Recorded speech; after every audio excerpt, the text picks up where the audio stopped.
rape as a part of their military strategy. We Russians know only one way to fight a war. Or to lose one.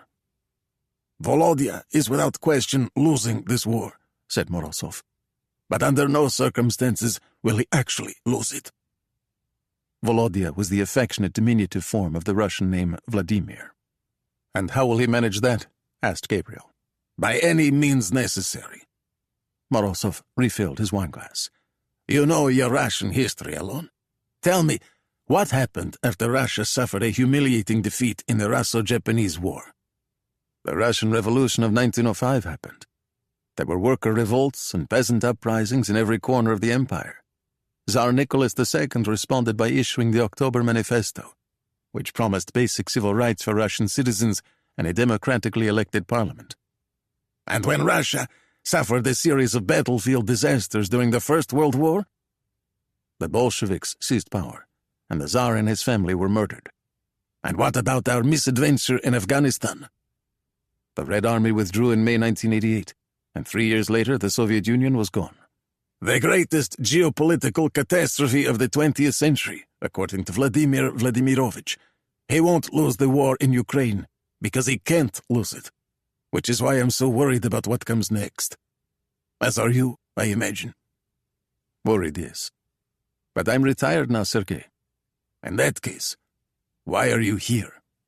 I was wondering whether you would be kind enough to have a look at a photograph. Gabriel handed Morozov his phone. Recognize him? Sure, Alon. I know him. His name is Grigory Toporov. What kind of work does Grigory do? The kind of work that involves bullets and blood. SVR? At last, check. But it's been a while. Gabriel reclaimed his phone. Grigory said something interesting last night after he tried to kill me in Denmark. I was hoping you might be able to explain it. What did he say? The collector. Morozov peered thoughtfully into his wineglass. It's possible that he was giving you the code name of an asset, a Danish asset, added the Russian. A very important one. The collector? His actual code name is Collector, one word. How did he acquire it? Rare books. He collects them ravenously. Nominally, he's an SVR asset, but the SVR doesn't really handle him. Who does? The boss of bosses. Vladimir Vladimirovich? Morozov nodded. Peace be upon him. 22. Beria Forest. In the summer of 2003, the British oil and gas conglomerate BP paid $6.75 billion to acquire a 50% stake in the Russian energy company TNK. So monumental was the deal that the British Prime Minister attended the signing ceremony in London, as did the President of the Russian Federation. On his way back to Moscow, the Russian leader stopped in Copenhagen, where he presided over a similar corporate marriage, this time between Denmark's Dansk Oil and Russia's Rosneft. The investment was smaller, a mere $3 billion, but it came with a pledge to assist Russia in exploiting its massive untapped reserves in the Arctic Sea. The final details of the deal were hashed out during weeks of sometimes torturous negotiations in Moscow. Dansk Oil CEO Magnus Larsson, a student of Russian history who spoke the language fluently, was often present. His host treated him to lavish dinners and showered him with expensive gifts, including several rare books. They also tempted him with beautiful young women, including one who spent a night in his suite at the Hotel Metropole. The FSB had the suite wired for sound and video, and recorded everything. I assume the FSB made Magnus aware of what it had in its possession, said Gabriel. It is my understanding the director hosted a proper screening party at Lubyanka, complete with cocktails and canopies. After that, Magnus signed his name to perhaps the most lopsided deal in the history of the petroleum industry. He also agreed to deposit $100 million in an account controlled by a close associate of Vladimir Vladimirovich, which compromised him further still.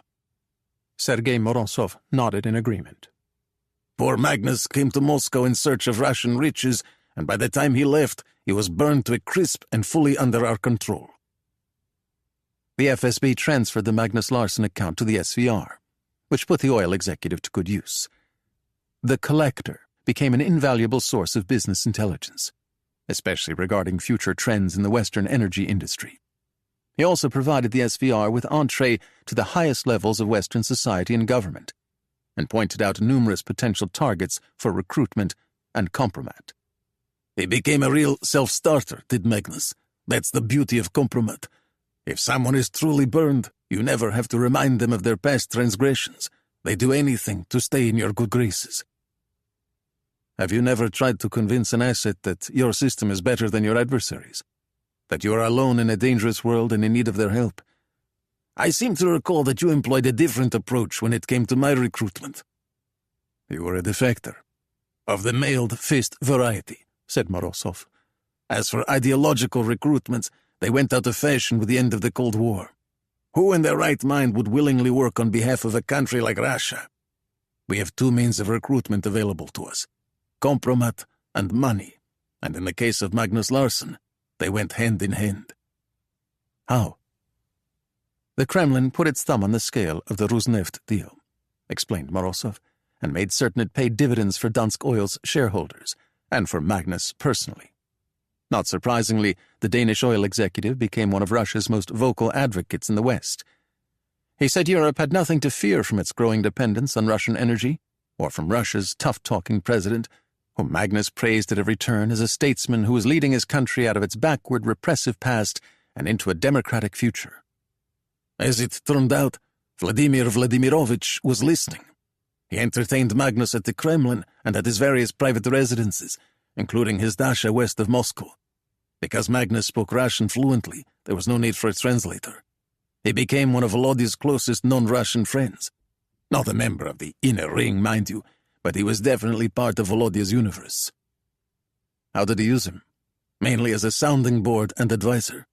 But he also asked Magnus to carry out, how shall we say, sensitive assignments involving matters of Russian national security. What sort of matters? The kind of jobs where Magnus's Danish passport and impeccable Danish manners were advantageous. He became Volodya's private emissary in everything but name. And when he got into trouble, it was Volodya who got him out of it. What happened? Magnus got mixed up with another girl. In Moscow? Denmark. How did Volodya help him? He put his thumb on the girl, said Morozov, and the girl vanished without a trace. She was in her 20s, and Danish. Otherwise, Sergei Morozov knew nothing about her, including her name or the circumstances by which she ended up in a sexual relationship with the CEO of one of Denmark's largest companies. At some point, Morozov couldn't say when, she wanted out. She also wanted a significant amount of money to ensure her silence. Magnus agreed to pay. And when the girl came back for more, he raised the matter with his SVR handler, who told Magnus not to give it another thought. Death solves all problems, said Gabriel. No girl, no problem. In Russia, this sort of behavior isn't necessarily frowned upon. A lot of girls who get mixed up with powerful men end up in the ground. Where did our nameless Danish girl end up? I am not privy to the details alone. All I know is that she's still classified as a missing person. Who handled it? The SVR. But the order came directly from the state president. I'm glad we cleared that up. Try to see it from Volodya's point of view. Do I have to? Magnus Larsson was a valuable asset in more ways than one, said Morozov. A messy scandal involving his private life would have led to his removal as CEO of Dansk Oil. Volodya was never going to allow that to happen. He'd invested too much money in him. How much are we talking about? Several million a year in so-called consulting fees, payable to his account at Tverbank, none of which he declares to the Danish tax authorities. He also has a house in Rublyovka, the billionaire suburb west of Moscow. For all intents and purposes, Magnus Larsson is a Russian oligarch now. A Russian oligarch with a Danish passport and impeccable Danish manners. A Russian emissary in everything but name, added Morozov. But why is Magnus Larsson of any interest to you, Alon? Because he paid a Copenhagen rare book dealer to steal a painting. And for the life of me, I can't figure out why. Perhaps you should ask him. I intend to, Sergei. Morozov stood on the veranda of his dacha. his arm raised in farewell, as the SUV rolled through the camp's open gate and started back toward Roshpina. Only Ingrid, in the back seat next to Gabriel, returned the gesture, which brought a broad smile to the Russian's face. "Who is that man?" "I'm afraid I can't answer that question. Suffice it to say, he was very helpful." "How so?" "Peter Nielsen's client was the CEO of Denmark's largest oil and gas company." "Magnus Larsen?" Gabriel nodded. "And it gets better, I'm afraid. I'm not sure that's possible." "Magnus has been a Russian asset for 20 years. And if my friend is to be believed, there's a dead girl in his past." "Did Magnus kill her?" "He didn't have to. The Russians did it for him." "Was the girl Russian too?" "Danish, actually. It happened about 10 years ago. My source wasn't able to tell me her name." "It shouldn't be hard to figure out who she was. I'll have a look at the missing persons database." "How about some dinner first? I know a place not far from here." Gabriel exchanged a look with Mikhail. "The view is extraordinary, and the food and ambience are very authentic. I think you'll find it interesting." "More interesting than a secret detention center in the middle of nowhere?" "Oh, yes," said Gabriel, reaching for his phone. "Much." 23. Tiberius. The voice at the other end of the cellular connection sounded strong and clear and resolute. "When should Gila and I expect you?" 20 minutes or so." "You'd better hurry, my son. Otherwise I might not be alive when you get here." "I suppose I deserve that." "You do," growled the voice, and the connection was lost. But how to paint an accurate portrait of such a man to an outsider like Ingrid? It would have been easier, thought Gabriel, to explain Bach's influence on the development of Western music, or the role that water had played in the formation and maintenance of life on Earth. Ari Shamron was the captor of Adolf Eichmann, and the twice former Director General of the office. He had given the service its identity, its creed, even its very language. He was the Memune, the one in charge. He was eternal. His honey-colored villa stood atop an escarpment overlooking the Sea of Galilee. Gabriel prepared himself for the worst as the SUV scaled the steeply sloped drive. Shamron had been battling a litany of serious ailments for years. But the man waiting in the forecourt appeared in remarkably good health. He was dressed as usual in a pair of neatly pressed khaki trousers, an Oxford cloth shirt, and a leather bomber jacket with an unrepaired tear in the left shoulder. His right hand, the hand he had clamped over Eichmann's mouth, was clutching a handsome olive-wood cane. His hated aluminum walker was nowhere to be seen. "How long have you been standing there?" asked Gabriel. "If you must know, I haven't budged since the day you left Israel." He looked at the woman at Gabriel's side. "Who's the girl?" "Her name is Ingrid." "Ingrid what?" "Johansson." "It's not a Jewish name." "With good reason." "Is she planning to convert?" asked Shamron. "Or is your relationship purely physical?" "Ingrid was with me in Denmark last night when a Russian assassin tried to kill you." "Actually," said Gabriel, "I'm convinced that she was the target." "I'm relieved. But what did she do to irritate the Russians?" "I'm still working on that." "In the Upper Galilee?" Shamron's roomy eyes settled on Mikhail. "With him?" Gabriel smiled but said nothing. "I don't suppose my niece knows you're here?" Shamron's niece was Ramona Stern, the first female Director General in the history of the office. "She's under the impression I'm in Jerusalem," said Gabriel. Shamron's eyes narrowed. "You're not involved in some sort of palace intrigue, are you?" "I wouldn't dream of it." "You never fail to disappoint me, my son." Shamron raised a liver-spotted hand toward the front door. "Perhaps we should have something to eat. It's been a very long time." The dinner that Gila Shamron served that evening was not authentically Israeli, but hastily ordered Chinese takeaway. Her husband fumbled with a pair of plastic chopsticks for a moment or two, then cast them aside and attacked his beef and broccoli with a fork instead. Never one for small talk or to squander a captive audience, he delivered a sober lecture on the state of the world. As was often the case, he was worried that the old post-war order was collapsing, that democracy was under siege, that China and Russia were displacing the United States as the Middle East hegemons faster than anyone might have imagined.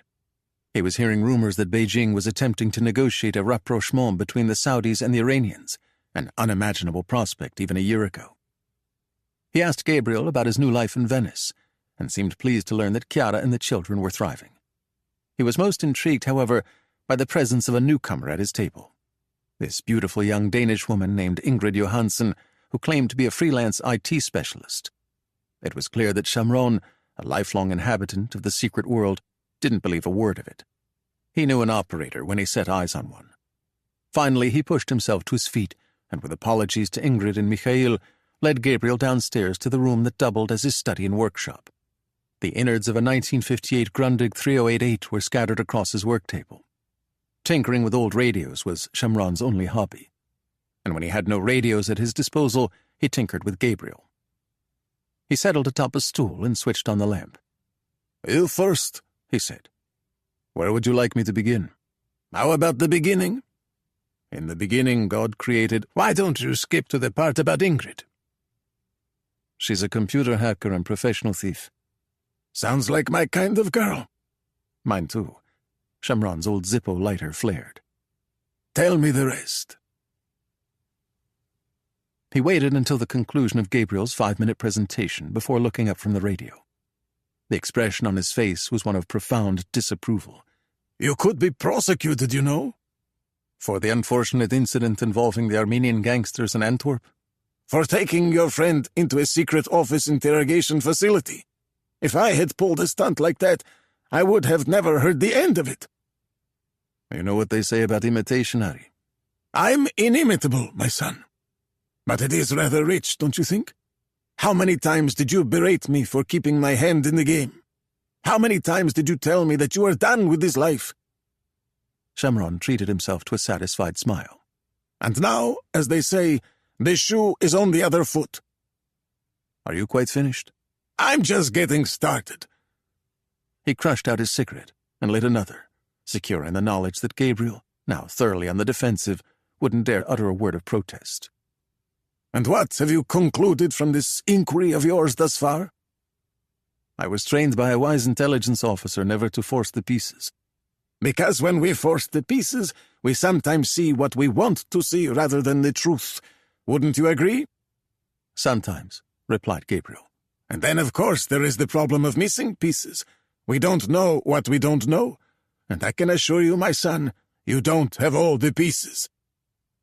"Which one am I missing?" "The man who lived in the beautiful villa by the sea in Amalfi." "Lucas Van Damme?"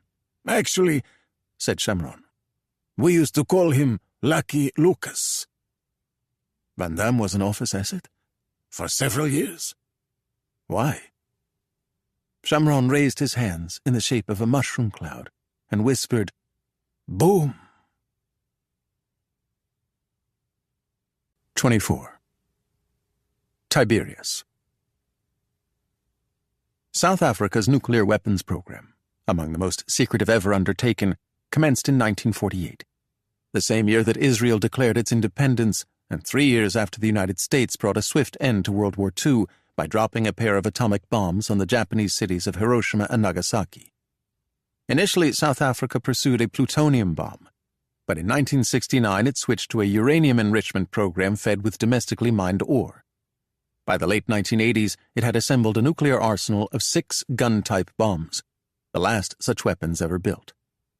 A 7th bomb was under construction in 1989 when South Africa voluntarily agreed to surrender its nuclear weapons program. In part because the embattled white minority regime, its days numbered, did not wish to leave an atomic arsenal in the hands of a black-led successor government. The 6 finished gun-type bombs were dismantled under international supervision, and the weapons-grade uranium was stored at the Pilindaba Nuclear Research Center west of Pretoria. The facility experienced at least 3 serious security breaches in the post-apartheid era, the last in 2007, which the government initially dismissed as a routine attempted burglary. An independent probe of the incident, carried out by a former employee of the international investigations firm Kroll Incorporated, would later conclude that the raid was carried out by a disciplined team of heavily armed men who entered the facility in an attempt to locate and steal the nuclear explosives. Among the most carefully guarded aspects of the South African nuclear program were the names of the scientists who enriched the uranium to weapons-grade strength and fashioned it into deliverable gun-type bombs. One of the scientists was a nuclear physicist named Lucas Van Damme. With his life's work abandoned and his country ruled by blacks, he sought an escape hatch. He found one in his father's Durban-based shipping company, which he renamed LVD Marine Transport and moved to Nassau, which was where, on a sun-blasted afternoon in August 1996, he met a man called Clyde Bridges, the London-based European marketing director of an obscure Canadian software firm. Bridges was merely a flag of convenience. His real name was Usinavot. "What was the occasion?" asked Gabriel. "Panic at King Saul Boulevard," replied Shamron. "Over what?" "It turns out that Lucky Lucas wasn't so lucky at all, especially when it came to the shipping business. He stayed afloat by turning his company into a criminal enterprise. He was also hanging out with all the wrong people." "Anyone in particular?" "Representatives of countries that were seeking to duplicate South Africa's successful nuclear program." "And we couldn't have that." "Definitely bad for the Jews." "But you skipped an important part of the story," said Gabriel. "The part about how the office knew that Lucas Van Damme, an ethically challenged shipping executive, was the brains behind South Africa's nuclear program." "Van Damme? The brains behind the program?" Shamron shook his head slowly. "The South Africans never would have been able to build those bombs without our help." "What was the nature of Uzi's conversation with Lucky Lucas that afternoon?" "A friendly reminder of the perils he faced if he ever so much as considered sharing the family recipe with one of our adversaries." "Negative treatment?" "It wasn't necessary to go into specifics. Our reputation spoke for itself. Lucas practically recruited himself." "How did you use him?" "With my approval, Lucas sold his services to anyone who would pay for them, which gave us access to the nuclear hopes and dreams of our most implacable enemies, including the Butcher of Baghdad and his Ba'athist buddy in Damascus. I also turned LVD Marine Transport of Nassau, the Bahamas, into a subsidiary of King Saul Boulevard Global Enterprises of Tel Aviv." "Brilliant." "Quite," agreed Shamron. "The operation was an extraordinary success." "But the office's connections to the South Africans went far beyond a single nuclear physicist." Shamron regarded him through a veil of blue-gray smoke. "My connections to the South Africans? Isn't that what you mean?" Gabriel was silent. "If you are asking whether I helped the South Africans develop nuclear weapons, the answer is no. The office under my leadership was capable of many things, but not that. But was I in favor of our efforts to assist the South Africans? Did I advise a succession of prime ministers from both the left and right to continue the program? I most certainly did." "And when the South Africans decided to give up the nuclear weapons that we had helped them build?" "I worked closely with my South African counterpart to ensure that there was no spillage of the weapons-grade uranium after the bombs were dismantled. I even toured the Pelindaba Nuclear Research Center. And? Needless to say, I was deeply concerned about security. But I was also left with a nagging suspicion that the South Africans had misled the International Atomic Energy Agency and the rest of the global community about the number of weapons they had assembled." "Why?" "The assistance that we provided South Africa gave us unique visibility into the program. Our scientists were convinced that there were probably 2 unfinished weapons, not 1. "I assume you raised it with your counterpart." "On several occasions," said Shamron. "And each time I did, he assured me that there were only 7 weapons. Some years later, though, I was told by a trusted source that he had lied to me." "Who was the source?" "Lucas Van Damme." Shamron resumed work on the Grundig radio. Absently, he asked, "How do you think we should handle my niece?" "Given the fact that she possesses her uncle's volcanic temper, I think we should proceed with extreme caution." Gabriel paused, then added, "Perhaps even a bit of deception." "My favorite word. What do you have in mind?" "Someone should probably tell her that I conducted an unauthorized debriefing of Sergei Morozov." "Yes," agreed Shamron. "Someone probably should." 25. Narkis Street. Shamron's call went straight to her voicemail, and by the time she finally got back to him, the culprit was approaching Jerusalem. The hour was late. and her mood was brittle, which these days was its default setting. Her famous uncle wasted little time getting to the point. "I'm going to kill him," was her reply. "Another first," said Chameron. "But it would undoubtedly do irreparable harm to your career." "Not if I make it look like an accident." "It's only a rumor, mind you. You should probably look into it before you do anything rash." "Where did you hear this rumor?" "I'm not at liberty to say." "You're not involved in something, are you, Ari?" "Me? Never." She rang the head of the office's internal security division, who immediately raised the guards at the secret detention facility in the Birya forest. Yes, they admitted, the legend had arrived there unannounced earlier that evening. And yes, he had questioned the prisoner for approximately an hour. "Why did you let him in?" "Is Gabriel alone?" "You should have called me." "He ordered us not to." "Was he alone?" "Mikhail was with him." "Anyone else?" "A woman." "Name?"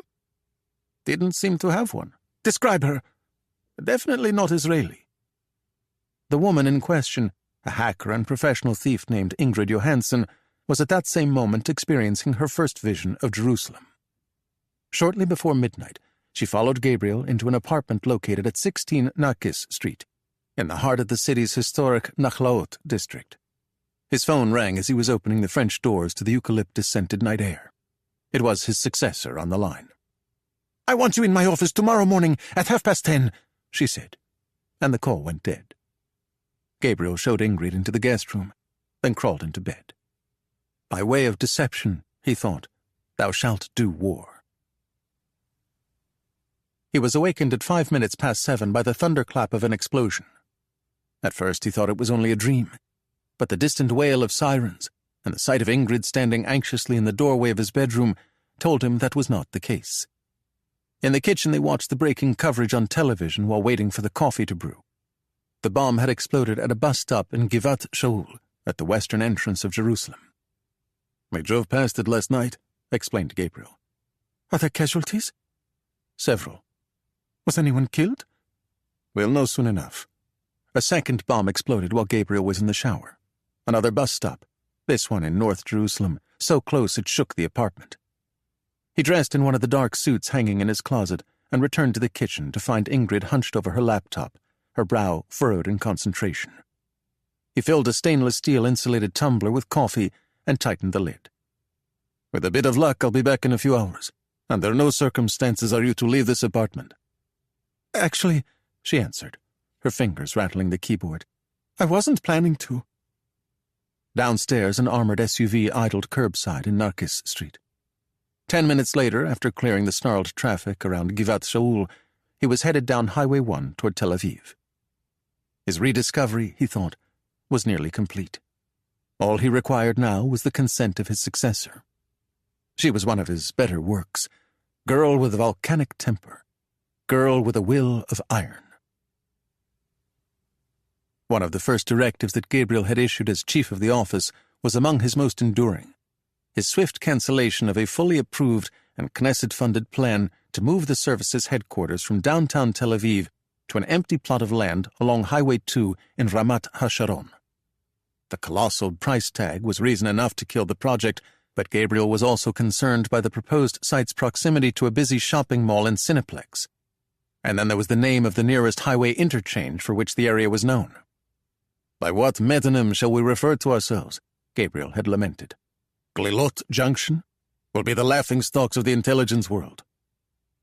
Besides, the drab building at the far end of King Saul Boulevard was not without its charms, beginning with the fact that it was actually a building within a building, one with its own power supply, its own water and sewer lines, and its own secure communication system. Analytical and support staff entered the premises through a door in the lobby, but division chiefs and field operatives came and went via the underground parking garage. So too did current and past directors general, who also had use of a private lift to whisk them to the top floor. As Gabriel rose slowly skyward, he inhaled the previous occupant's cologne, Ébène Fumée Eau de Parfum by Tom Ford. Chiara had sent her a bottle of the stuff on the occasion of her last birthday, the 100-milliliter size because 50 milliliters wouldn't do. €400 and change, international shipping not included. The lift deposited Gabriel directly into the reception area of the executive suite, where a slender young man in a form-fitting sport jacket and stretched trousers sat behind a barren desk. He indicated a pair of chairs, and Gabriel sat down. "What happened to Orit?" he asked. "The Iron Dome? Director Stern thought it was time for a change." Did she really? Gabriel would have paid serious money to see that one. Just then the director's door opened, and out stepped Yakov Rossmann, the chief of Special Ops, otherwise known as the dark side of a dark service. With his steel-wool hair and pumice face, he looked like a cleaning implement for hard-to-reach areas, like eastern Syria and northern Iran, thought Gabriel.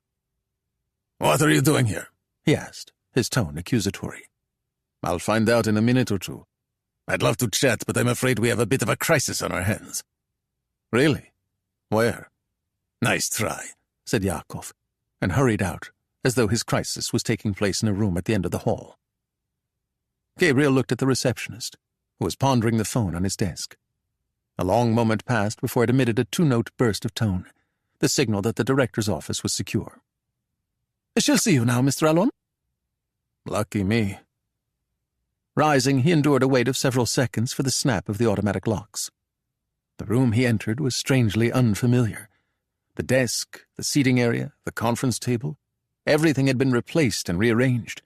Even the video wall, which had received a significant technological upgrade, had been relocated.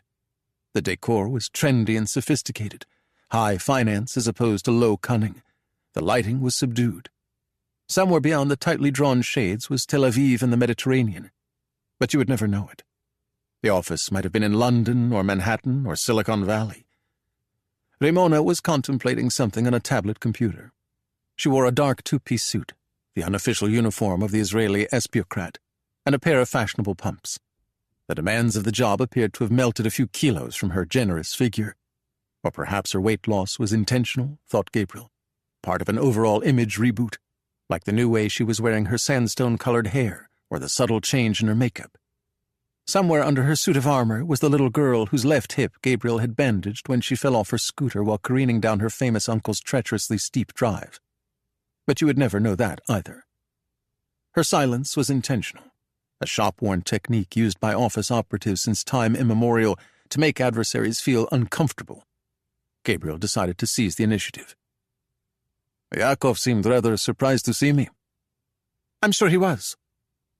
She looked up from the screen and regarded him through a pair of cat-eyed spectacles, another new addition to her look. "I was hoping to keep your visit private, but my meeting with Yakov ran longer than expected." "Sounds like you have a real mess on your hands." She didn't bite. Yakov would have never discussed an ongoing operation with someone who lacked the proper clearances. Such a violation of basic office principles would have led to his immediate dismissal. "Am I allowed to ask whether you two are playing nicely, or is that classified too?" "As you might imagine, Yakov and I have had our ups and downs." "He assured me that he was thrilled by your appointment." "He's a liar by trade. We all are," she added. "I hope I didn't leave you with a problem." "It's nothing I can't handle." "How much longer is he planning to stick around?" "Yakov will be leaving the office in a few weeks to pursue opportunities in the private sector." "Who gets special ops?" "Mikhail.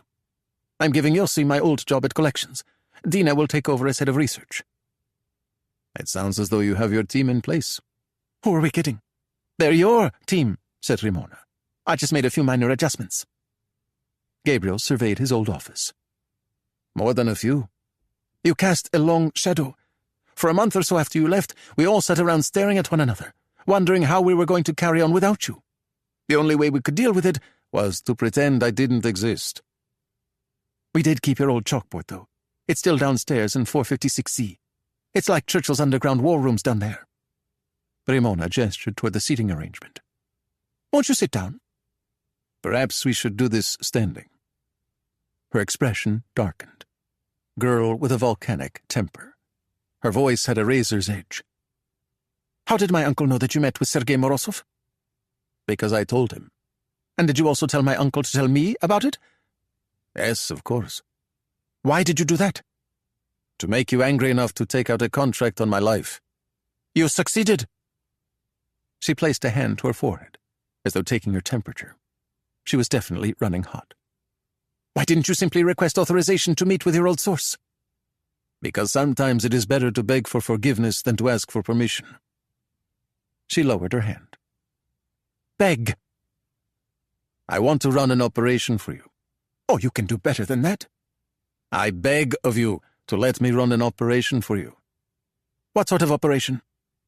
It might be better if I had my old chalkboard. Why didn't I think of that? Ramona reached for her phone. You're a sneaky bastard. I was trained by the best. So was I, Gabriel. Never forget that. 26. Mount Herzl.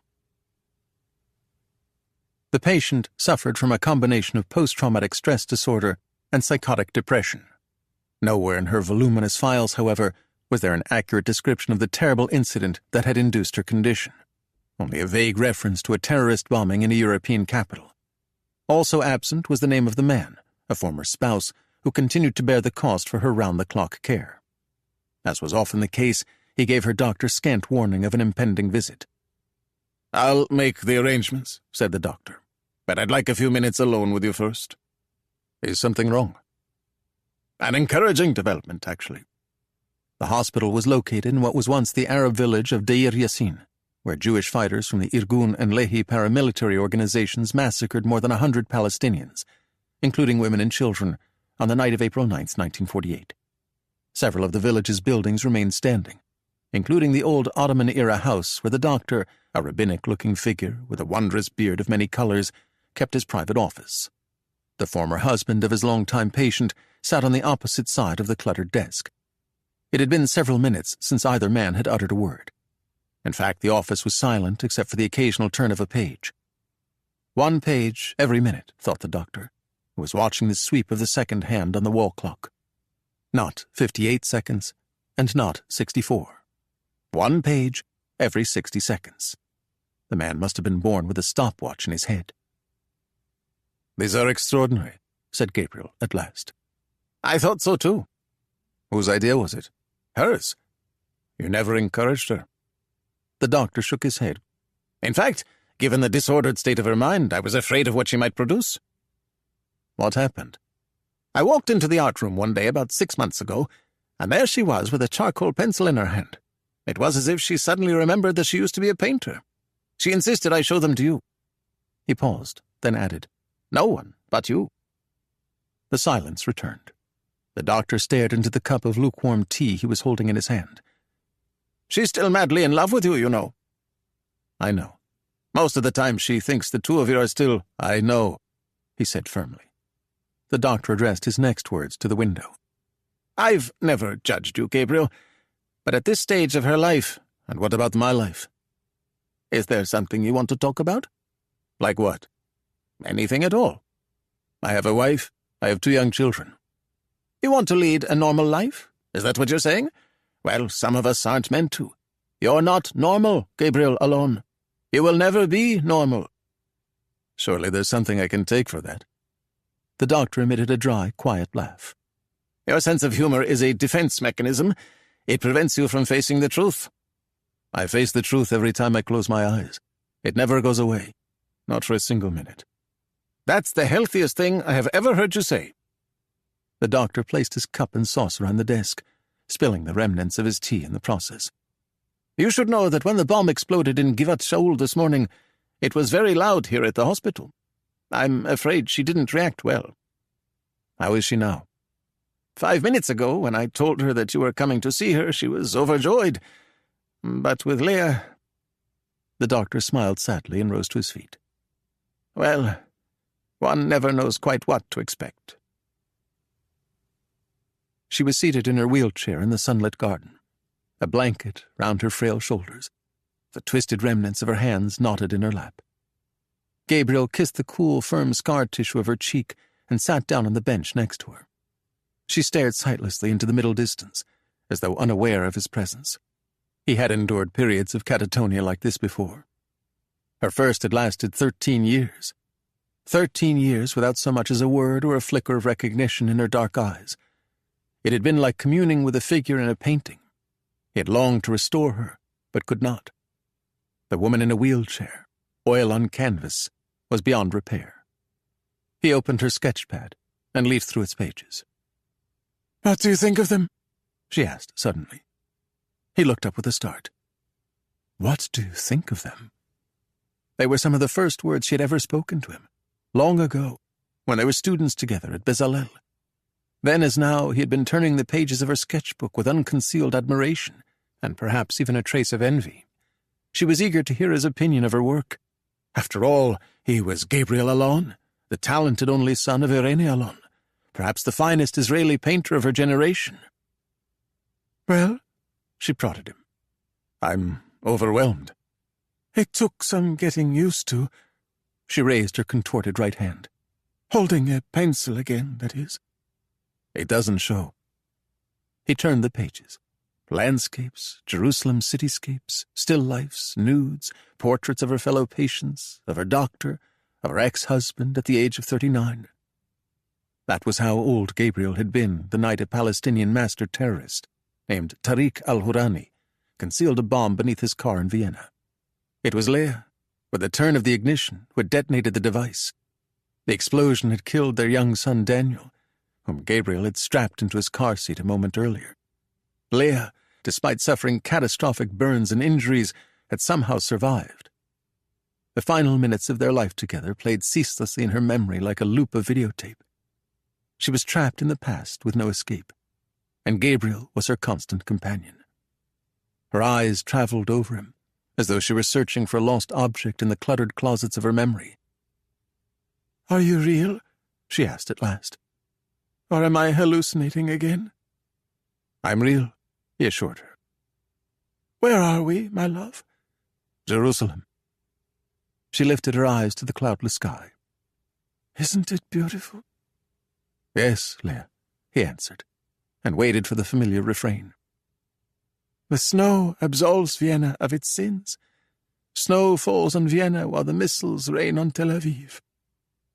She came back to him. "I heard an explosion this morning." "It was a bus-stop in Givat Shaul." "Was anyone killed?" There was no point in lying to her. Besides, with any luck, she wouldn't remember. "A boy of 15. Her expression darkened. "I want to talk to my mother. I want to hear the sound of my mother's voice." "We'll call her." "Make sure Danny is buckled into his seat. The streets are slippery." "He's fine, Leah." Gabriel averted his eyes as her mouth opened in horror, and she relived the explosion and the fire. 5 minutes elapsed before the memory released her. "When were you last here?" she asked. "A few months ago." She frowned. "I might be mad, Gabriel, but I'm not a fool." "You're not mad, Leah." "What am I?" "You're unwell," he said. "And what about you, my love? What is your condition these days?" He considered his answer. "Satisfactory, I suppose." "Trust me, it could be worse." She trailed a forefinger through his hair. "But you definitely need a haircut." "It's the new me." "I was rather fond of the old you." Her fingertip moved down the ridge of his nose. "Are you working on anything?" "An altarpiece by Il Pordenone." "Where?" "In Venice, Leah. Chiara and I are living in Venice again." "Oh, yes. Of course. Tell me, do you and Chiara have children?" "2, he reminded her. "Raphael and Irene." "But Irene is your mother's name." "She's been dead for many years." "You must forgive me, Gabriel. I'm unwell, you know." She tilted her face toward the sky. She was leaving him again. "Is she pretty, this wife of yours?" "Yes, Leah." "Does she make you happy?" "She tries," said Gabriel. "But when I close my eyes—" "You see my face?" He made no reply. "It seems we share the same affliction." She lowered her chin and gave him a shrewd, sidelong look. "Does your poor wife know about this?" "I do my best to hide it from her. But she knows." "She must resent me terribly." "She loves you dearly." "Does she really?" She tried to smile, but the light was draining slowly from her eyes. "I want to hear the sound of my mother's voice," she said. "So do I," replied Gabriel quietly. "Make sure Danny is buckled into his seat." Be careful driving home. Give me a kiss, my love. He knelt before her wheelchair and laid his head in her lap. His tears soaked her gown. Isn't it beautiful? She whispered. One last kiss. It was dusk when Gabriel returned to Narkis Street. He found Ingrid, as he had left her, hunched over her laptop at the little cafe table in the kitchen. She had not changed her clothing or combed her hair, and there was no evidence she'd eaten a bite of food all day. Indeed, it looked to Gabriel as though she hadn't looked up from her screen in the 7.5 hours he'd been away. She did so now. You look positively dreadful, she said. So do you. But at least I have something to show for it.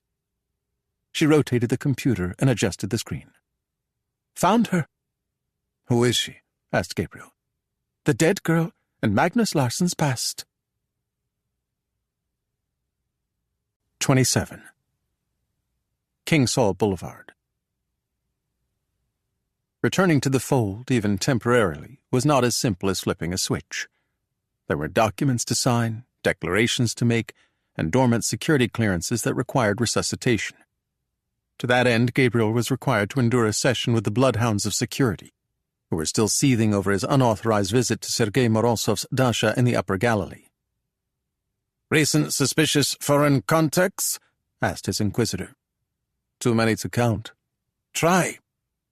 An art thief, an art forger, numerous art dealers, a crooked Antwerp diamond broker, the leader of a Corsican crime family, a reporter from Vanity Fair, the head of security at the Pierre Hotel in Manhattan, a Swiss violinist, a British supermarket heiress who tried to murder her husband, the usual crowd at Harry's bar in Venice. What about foreign intelligence contacts? A friend from MI6. He used to work as a contract killer for the leader of the Corsican crime family. You neglected to mention the Danish woman. Did I? We think you should put her on a plane, boss. Don't worry, I intend to. The remaining rituals of his return to office discipline were less contentious. The service doctor subjected him to a rigorous examination, and, bullet wounds and fractured vertebrae notwithstanding, found him to be in remarkably good health. Identity supplied him with 2 new false passports, one Israeli, the other Canadian, and technology gave him a new Solaris phone and a new laptop with the latest version of the Proteus hacking malware. Accounting did what it always did, which was implore him to hold down his operational expenses. He responded by giving accounting a request for reimbursement for those expenses he had already incurred, and warned there was more to come. Ramona offered him use of an empty office on the 5th floor, but to no one's surprise, he headed straight for room 456C instead. Once a dumping ground for obsolete computers and worn-out furniture, the windowless subterranean dungeon was now known throughout Kingsall Boulevard only as Gabriel's lair. He arrived there to find Dina Sarid, the future head of research, gazing at the chalkboard. It was covered with Gabriel's impeccable script. I'm pretty good at spotting connections, said Dina. But I must admit, I'm totally stumped. That makes 2 of us. Who is Magnus Larsson? The CEO of Dansk Oil. And Lucas van Dam? A former South African nuclear scientist who spent several years on our payroll. Dina placed a fingertip next to the name of the Russian president. His name I recognize, of course. His, too. It was the name of a Dutch Golden Age painter from the town of Delft. But how are they linked? Is there any chance you can help me find the answer? My plate is rather full at the moment. But... Her dark eyes surveyed the names on the chalkboard. Where should we begin? The headquarters of the Danish energy giant Dansk Oil was located in the Copenhagen district known as Frederiksstaden. The formidable building was among the most secure in Denmark, more secure even than most Danish government offices. Nevertheless, the company's computer network was no match for the hackers of Unit 8200, Israel's signals intelligence service. They slipped through the back door at dawn, and by midday they had the run of the place. Gabriel directed them toward the Dansk Oil Rosneft joint venture, and to the computer and telephones of the firm's chief executive officer, Magnus Larsson. It took nothing more than a simple internet search, however, to produce a mountain of material on this most public of men. Magnus Larsson was a colossus, a titan, a setter of trends, a visionary. He was brilliant and erudite. He was impossibly handsome. In company promotional videos, he was a man of action, never in the boardroom, always astride a pipeline or atop a drilling platform. Magnus of the chiseled jaw and piercing blue eyes.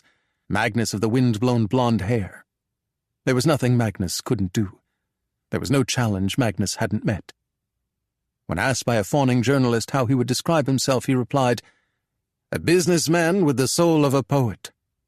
A collector of rare books, he had somehow found time in his punishing schedule to publish 4 of his own. His most recent, The Power of Tomorrow, had been a major Scandinavian bestseller and gave rise to speculation he might seek elective office. Magnus dismissed the chatter as laughable. He was above politics. He dwelled on a higher plane. He was also extraordinarily rich. His most recent annual compensation package was the equivalent of $24 million. His sprawling home in Hellerup, Copenhagen's most exclusive suburb, overlooked the Baltic Sea. His wife, Carolina, was a socialite and patron of the arts with a knack for getting her picture in the paper. His 2 boys, Thomas and Jeppe, were regarded as Denmark's most eligible bachelors, and determined, it seemed, to stay that way. He had his detractors, though, especially on the environmentally sensitive left. Publicly, he made appropriate noises about a warming planet and transitioning to renewable sources of energy. But in private settings, he was known as a climate skeptic, who joked about extracting every last drop of oil and gas from beneath Denmark's territorial waters before it was too late. A pipe dream was how he described the Danish government's much-heralded commitment to be carbon neutral by 2050. No pun intended. And then there were those who found fault with his seemingly inexplicable attraction to all things Russian. It was public knowledge that he spoke Russian fluently, that he was acquainted with the Russian president, and that he owned a large home in the moneyed Moscow suburb of Rubliovka, where he rubbed shoulders with the oligarchs and members of the Kremlin inner circle.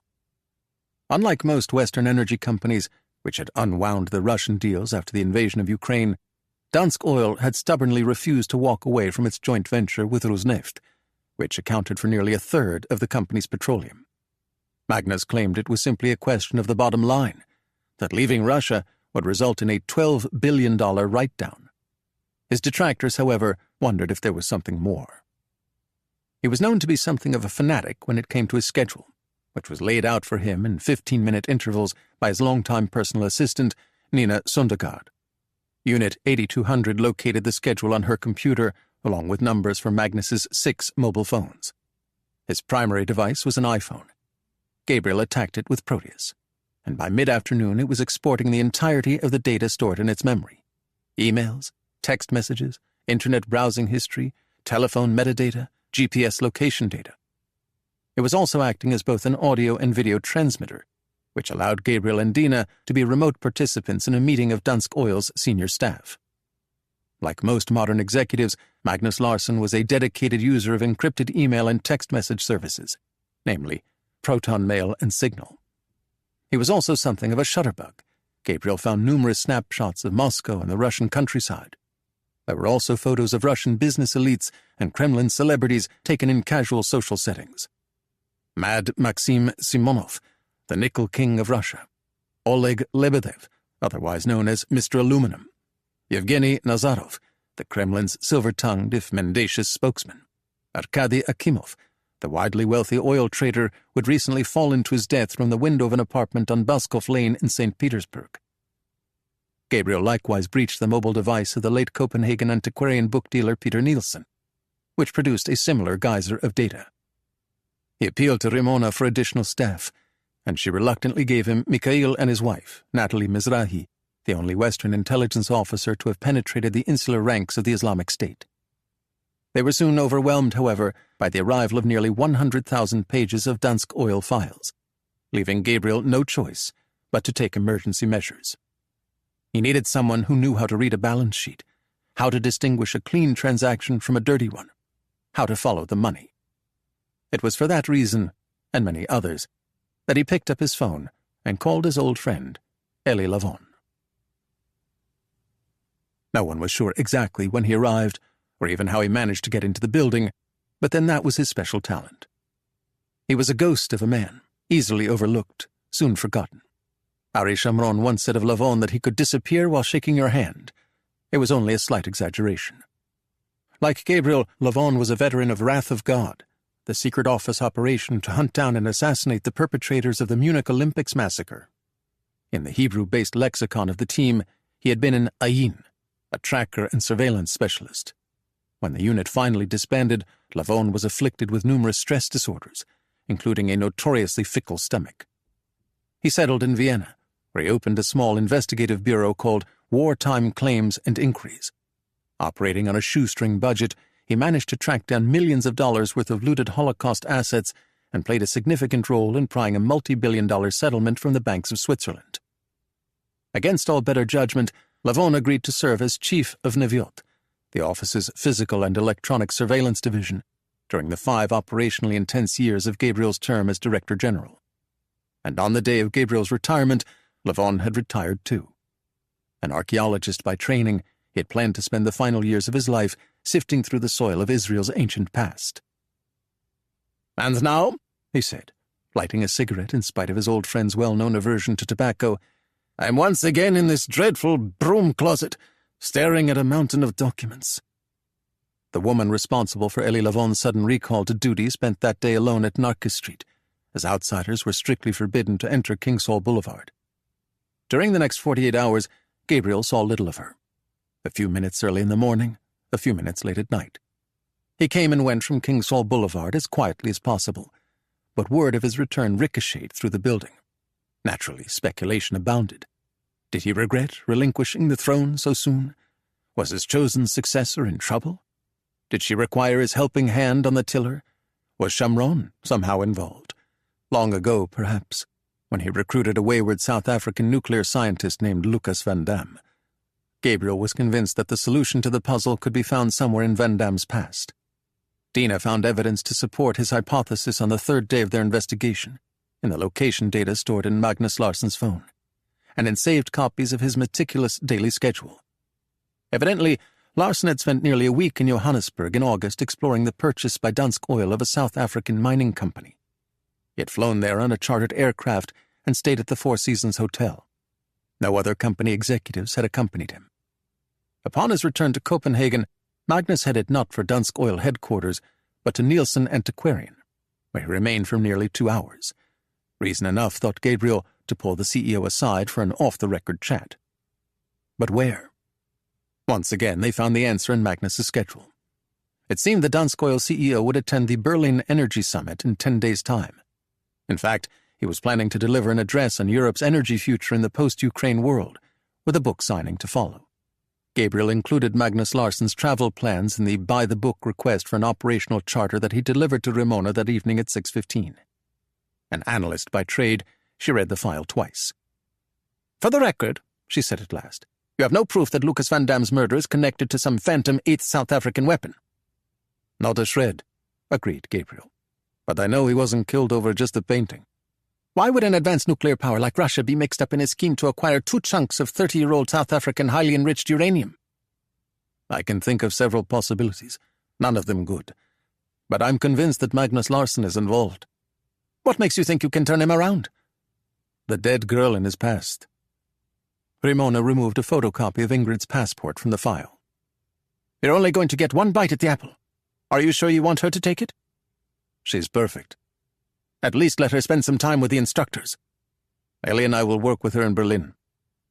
Ramona exhaled slowly. "Who else?" "Mikhail, Natalie, and Dina."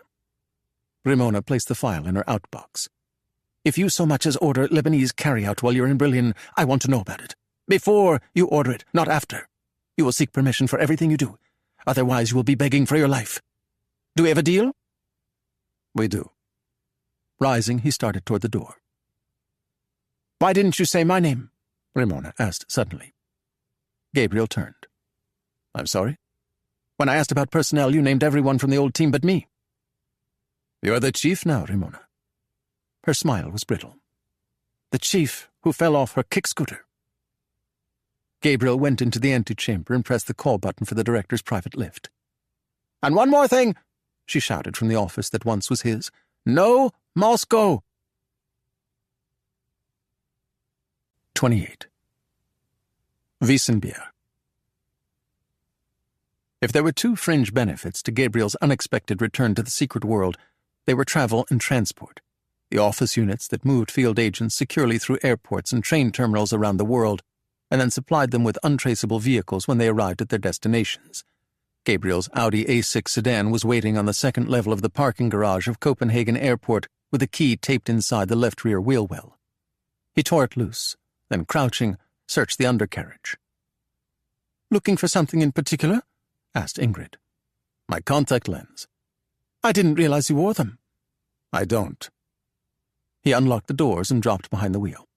Ingrid slid into the passenger seat and frowned. "You could have rented a hybrid, you know." "I'm a Venetian. I'm entitled to admit." "Is that so?" "I don't own an automobile. I walk or use public transportation everywhere I go, and my wife is allergic to air conditioning. Furthermore, my daughter is something of a climate radical. If I so much as strike a match, I get an earful. My greatest fear is that she's going to glue herself to a painting in the Academia." He opened the glove box. Inside, wrapped in a protective cloth, was a Beretta 92 FS. "Membership obviously has its privileges," said Ingrid. "I have a boatload of mileage." "Where's mine?" "I'm afraid that office regulations strictly forbid issuing firearms to non-employees. Besides," said Gabriel, "we're just going to have a word with her, not shoot her." He wedged the gun into the waistband of his trousers and reversed out of the space. 5 minutes later, he was headed west on the E20 into the blinding light of the autumn sun. He lowered the visor and took a long look into the rearview mirror. "Are we being followed?" "There are several dozen cars with Danish registration behind us. Whether any of them belong to the Danish police or the PET remains to be seen." "How is it possible they didn't detain you at the airport?" "It might have had something to do with the fact I was traveling on a Canadian passport." "And if they figure out that you're back in the country?"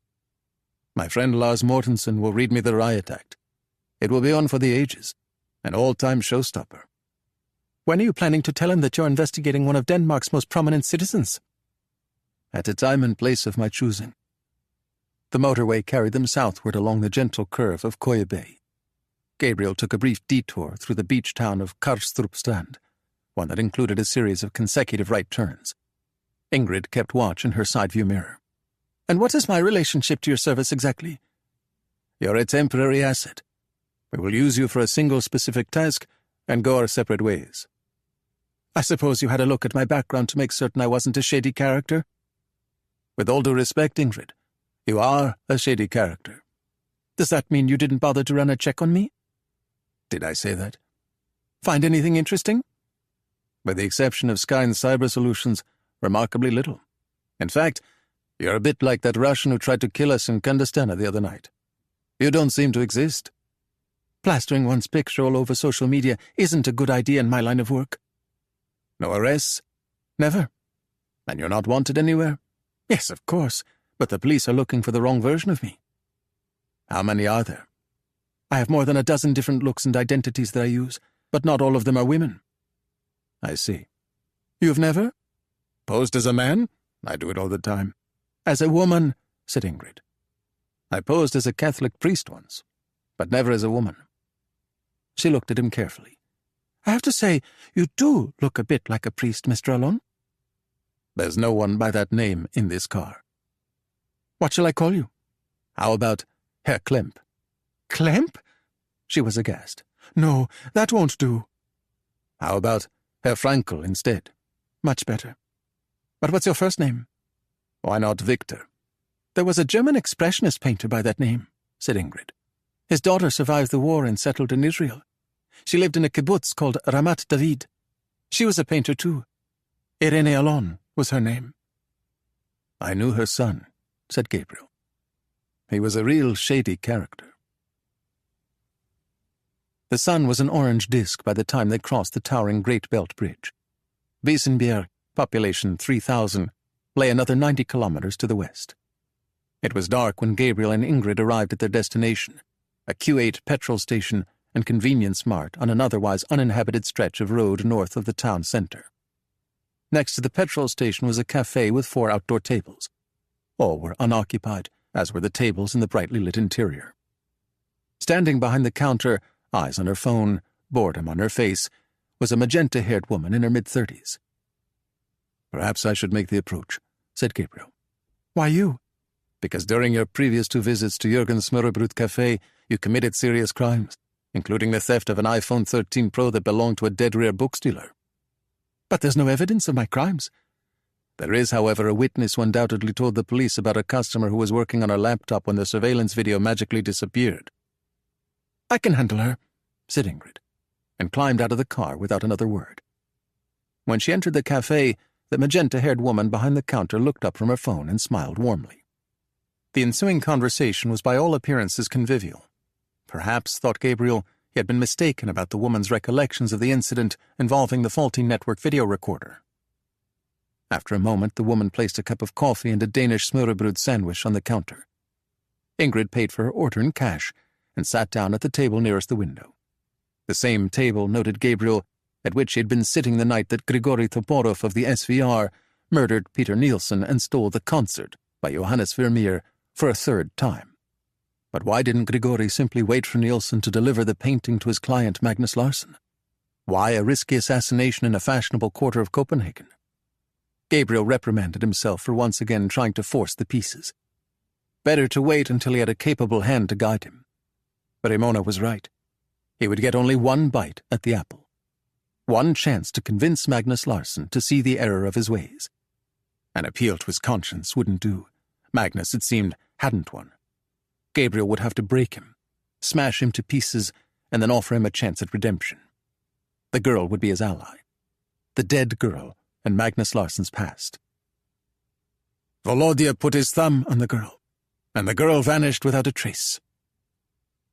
The two women in Jürgen's Smørrebrød cafe were each gazing intently at their phones, though Ingrid was typing on hers with text message intensity. Pausing, she glanced over her shoulder at the magenta-haired woman, who instantly looked up from her device with a start. Ingrid dispatched another text, to which the magenta-haired woman immediately replied. 2 more exchanges of messages followed.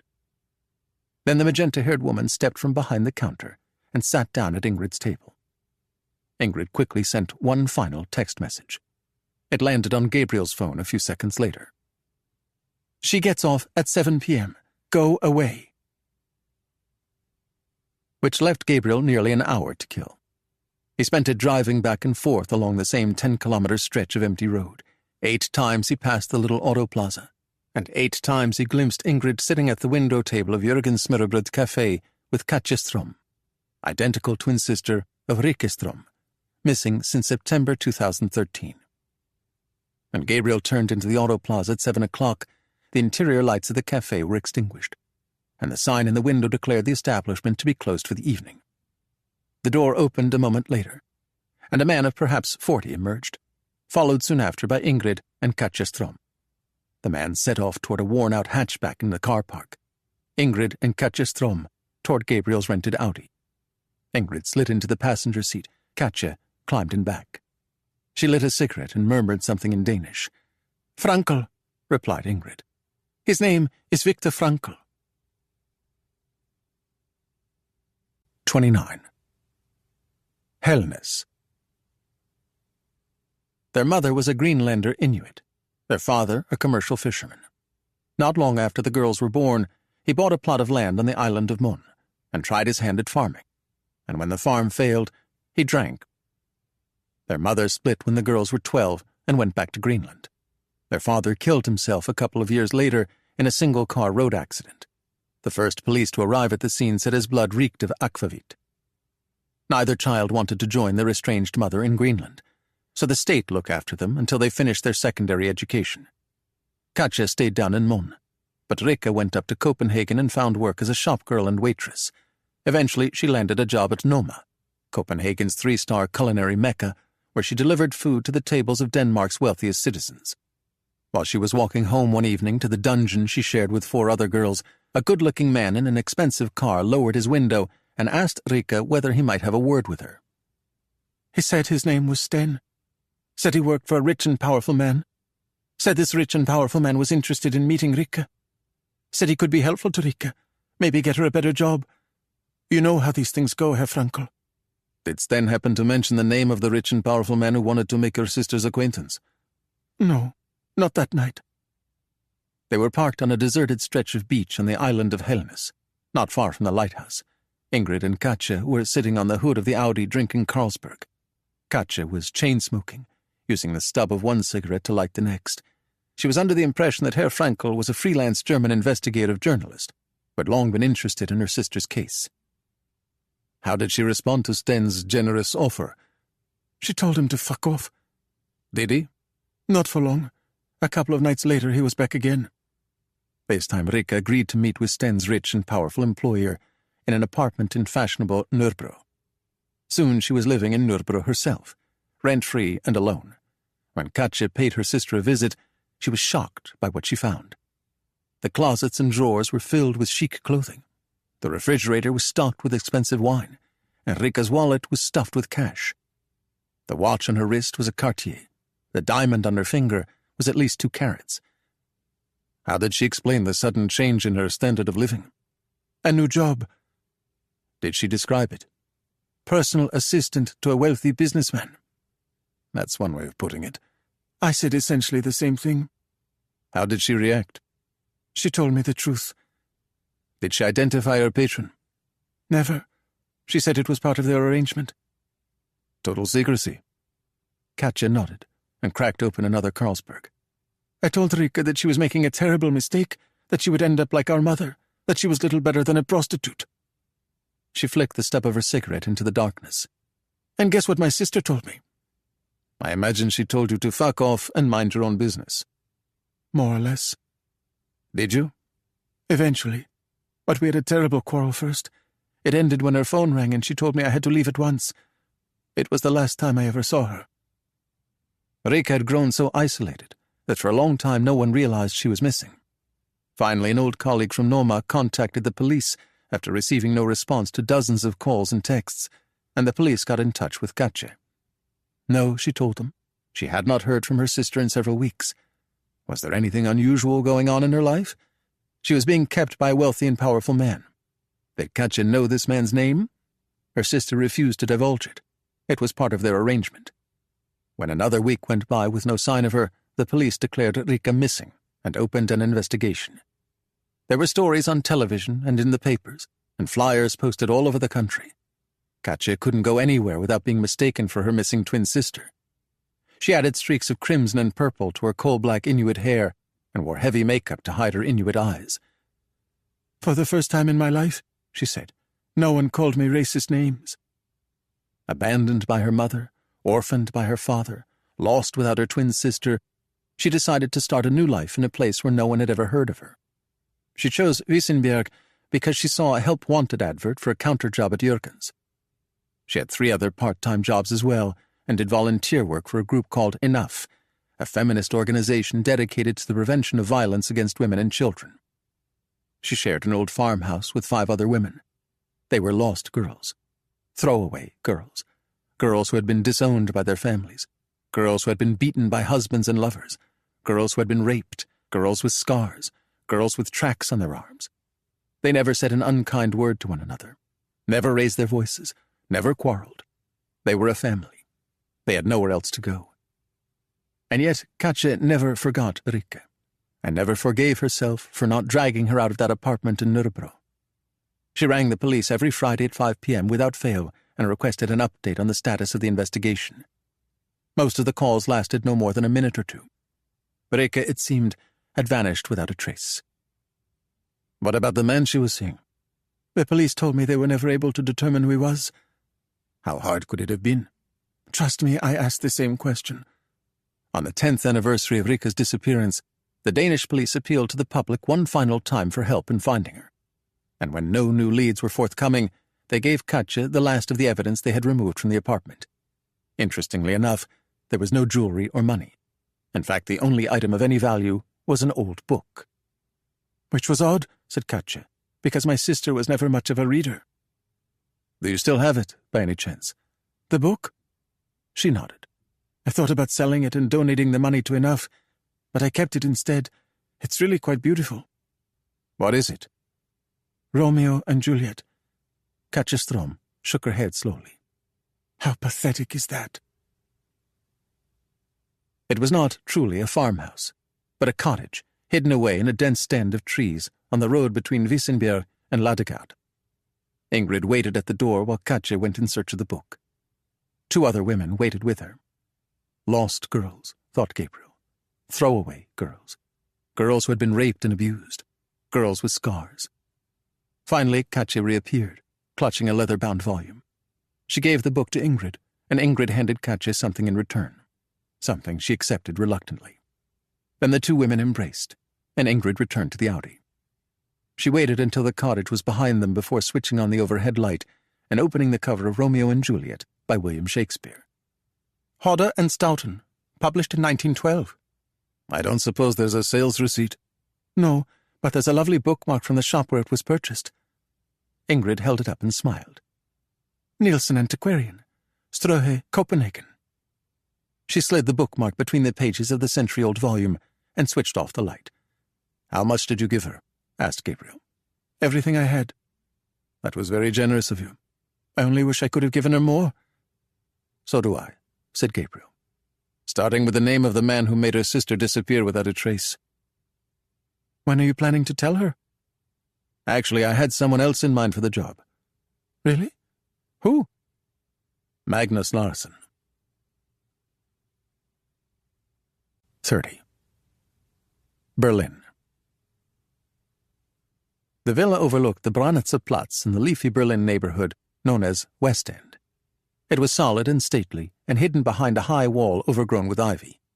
Inside there were 2 large drawing rooms, a formal dining room, and 4 bedrooms. Housekeeping, the office division that acquired and administered safe properties, had put it on ice for a rainy day.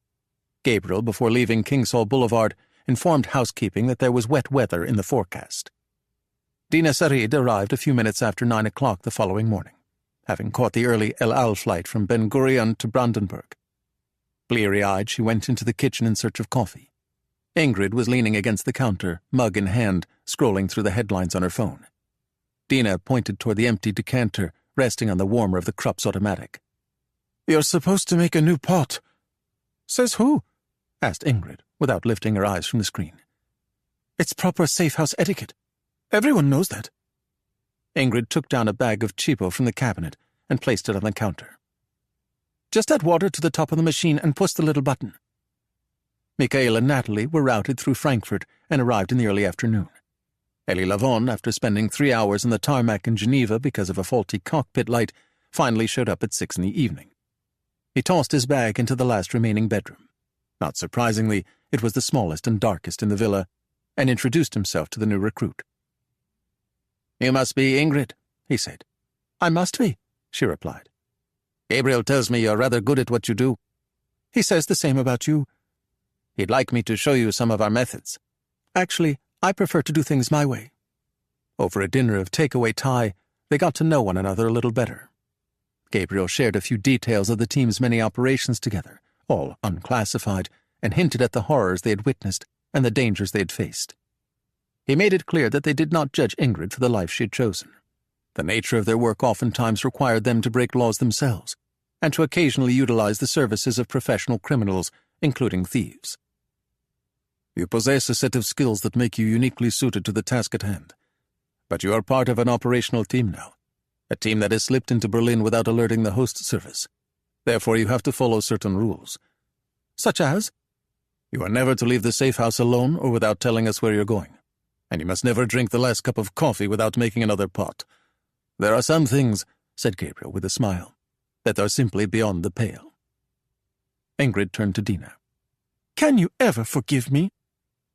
Bring us Magnus Larsson, replied Dina, and I'll think about it.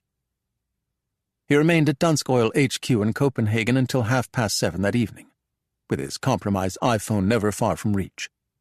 It was a chauffeur-driven ride of 15 minutes up the Baltic coast to his home in exclusive Hellerup.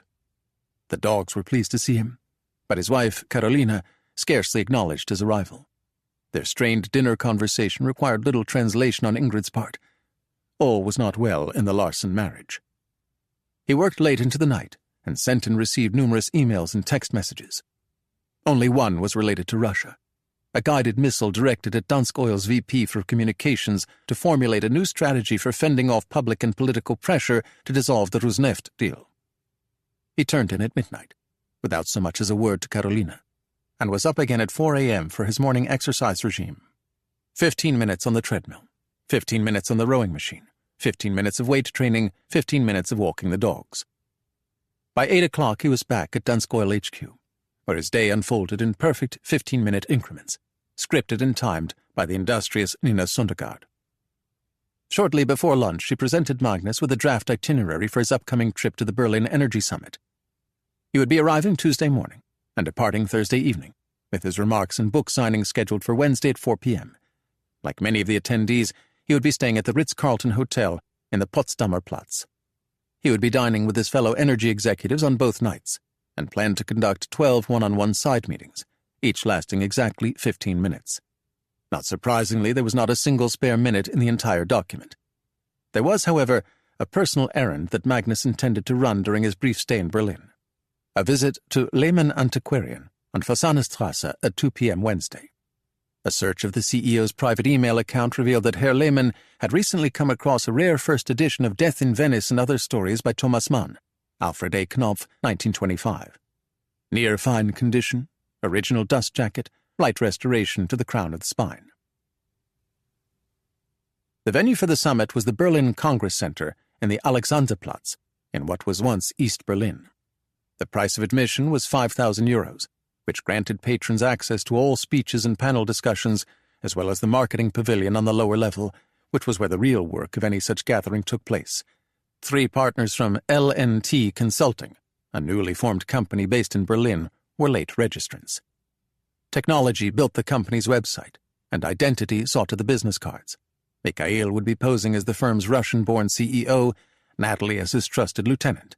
Ingrid's credentials and business card identified her as Eva Westergaard. Eva handled the IT. She was also a professional thief who needed to be brought to heel before she could be dispatched into the field with a team of intelligence operatives. They subjected her to a crash course in the basics of their tradecraft, a tradecraft that had been perfected on the secret battlefields of the Middle East and Europe and handed down from generation to generation. They taught her how to walk, and how to sit, how to speak, and when to keep her peace, when to hold back, and when to move in for the kill. She responded by telling them that everything they had told her was useless, or worse, mistaken, and when Mikhail objected, she stole the watch off his wrist. Elie Lavon would later describe it as one of the sweetest pieces of misdirection and sleight of hand he had seen in some time. Leaving nothing to chance, Gabriel forced Ingrid to sit through several hours of dress rehearsals with her 2 colleagues from LNT Consulting. Afterward, Elie Lavon took her into the streets of Berlin for a bit of pavement work. She dropped him on Friedrichstrasse in 5 minutes flat. Then, in violation of Gabriel's edict, she vanished for the remainder of the afternoon. When she finally returned to the safe house, she was clutching several shopping bags filled with new clothing. "A little something to wear for the conference," she explained.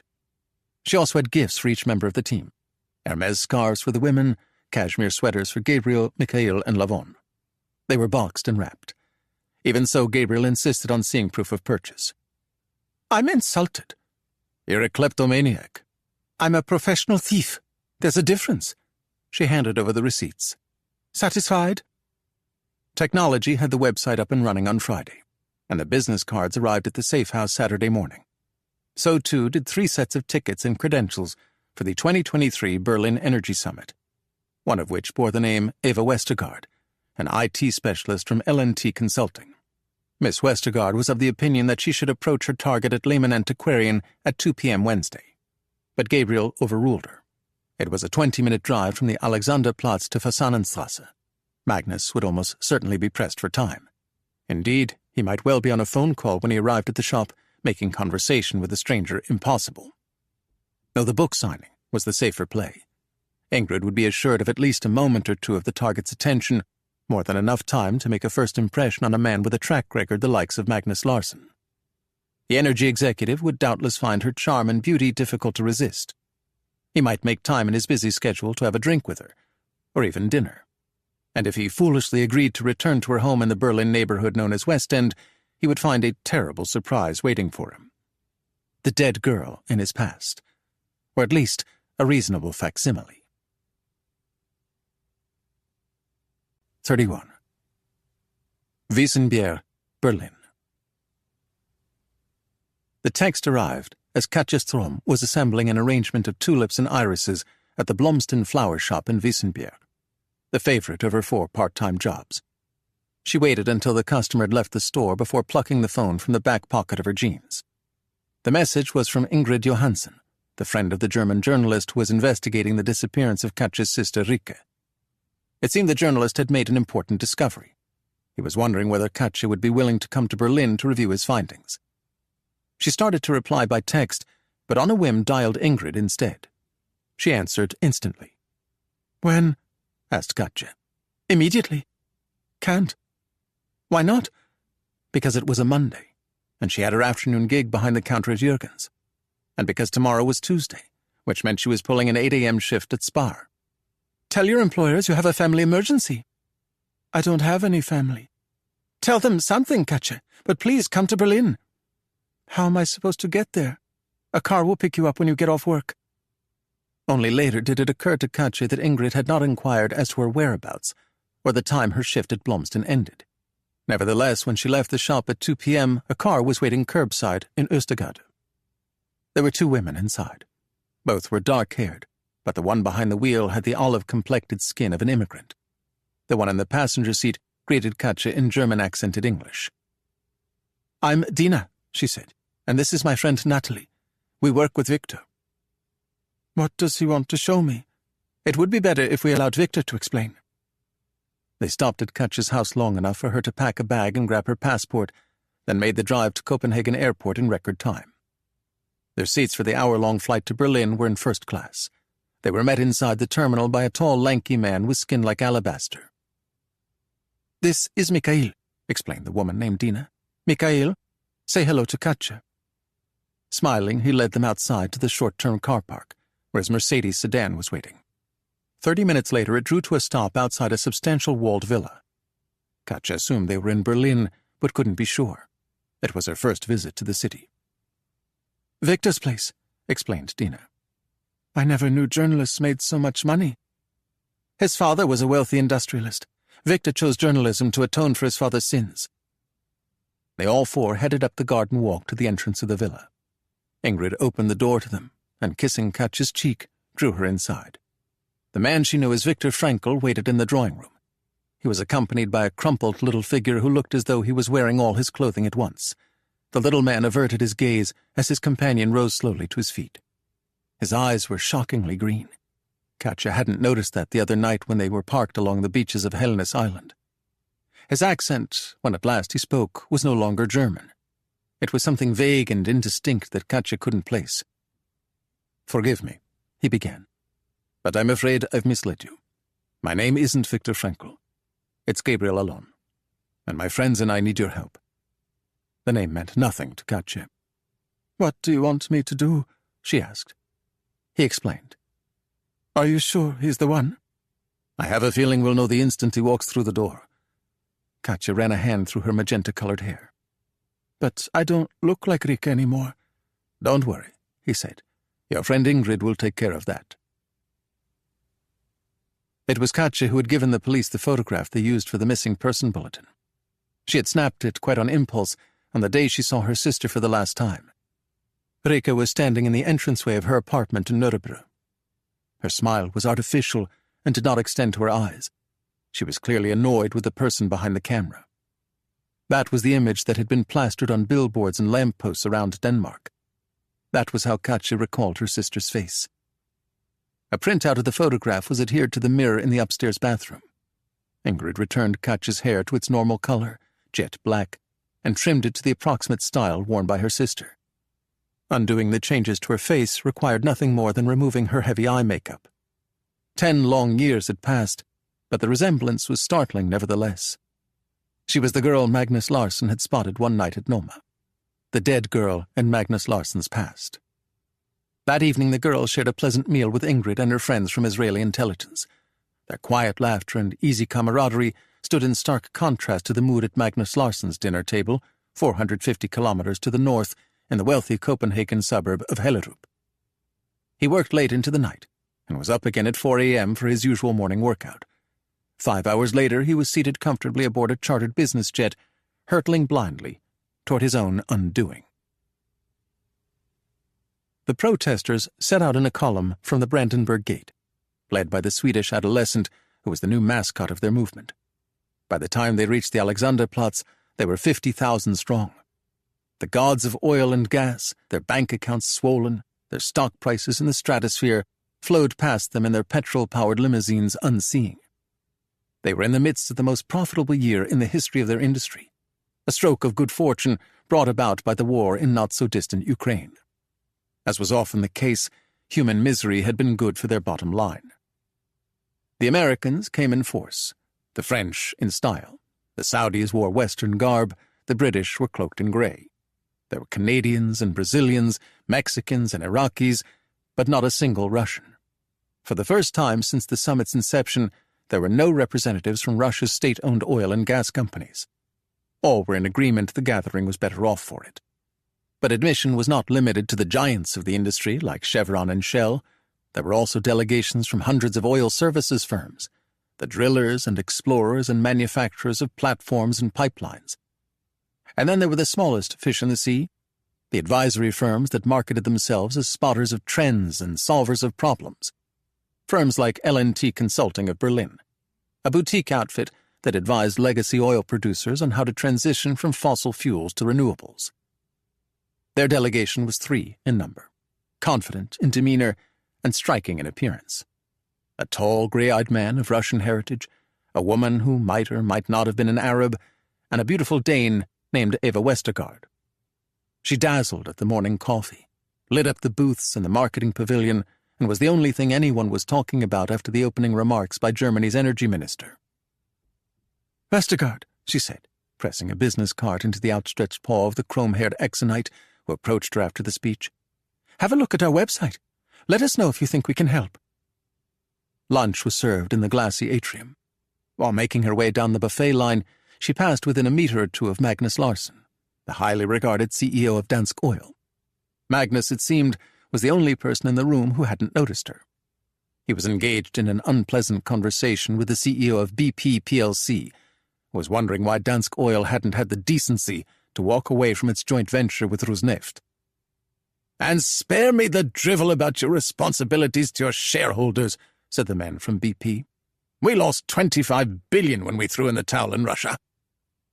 "But you made out rather well on the deal, didn't you, Roger? That was quite a bonus you gave yourself." "Sod off, Magnus."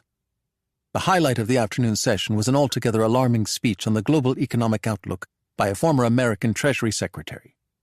The team from L&T Consulting sat in the 5th row, 2 rows behind the CEO of Dansk Oil. At the conclusion of the program, they filed out of the auditorium and went their separate ways. The CEO of Dansk Oil headed off to a cocktail party at the historic Hotel Adlon. The team from L&T Consulting to a stately villa overlooking the Branitzerplatz in the Berlin neighborhood known as West End. There they passed a quiet evening with a dead girl in the CEO's past. And they debated once again how best to make their approach. The woman called Eva Westergaard renewed her request to do it at 2 p.m. at Lehmann Antiquarian on Fasanenstrasse. Her colleagues, however, insisted she adhere to the plan that they, with their many decades of operational experience, had put in place. The CEO would be pressed for time at the bookstore, and no doubt distracted by the volume of Thomas Mann. The book signing following his remarks was the better bet. And so the woman called Eva Westergaard spent the remainder of that evening reading the CEO's most recent book, which, she had to admit, wasn't half bad. It was in her handbag, pages flagged with sticky tabs, as she followed her colleagues into the Berlin Energy Summit at 9 the following morning. She sat stone-faced through a panel discussion called Oil as a Force for Global Change, turned heads at the mid-morning coffee, and listened with interest to a presentation regarding the efficacy of carbon capture. Lunch commenced in the atrium at 1 o'clock. The chrome-haired Exonite invited the woman to join him, but she dined with her colleagues from L&T Consulting instead. At approximately 1:15, she excused herself and set off unaccompanied toward the restrooms. It was nearly 1:30 when her 2 colleagues, both veteran intelligence operatives, realized their mistake. They immediately rang the stately villa in the Branitzerplatz and explained the situation. "What do you mean you lost her?" "I mean, she's not among those present, missing without a trace." "She didn't." "I think she did, boss." A series of frantic calls to her mobile phone received no answer. But at 2:04 p.m., her whereabouts became clear. Elie Lavon would later call it one of the sweetest recruitments he had heard in some time. 32. Fasanenstrasse, The floor was scuffed and warped, the lighting subdued. There were books on shelves, books on tables, books under glass, and a single book, Death in Venice and Other Stories by Thomas Mann, resting on the desk occupied by Gunther Lehmann, owner and sole proprietor of Lehmann Antiquarian. He regarded Ingrid unblinkingly through rimless spectacles. He wore a cardigan sweater and a burgundy-colored ascot. His cheeks were pink with windburn. "Were you interested in something in particular?" "Actually, I was wondering if I might just have a look round." "Be my guest." She lowered her eyes toward the volume lying on the desk. "It's in wonderful condition." "I'm afraid it's spoken for."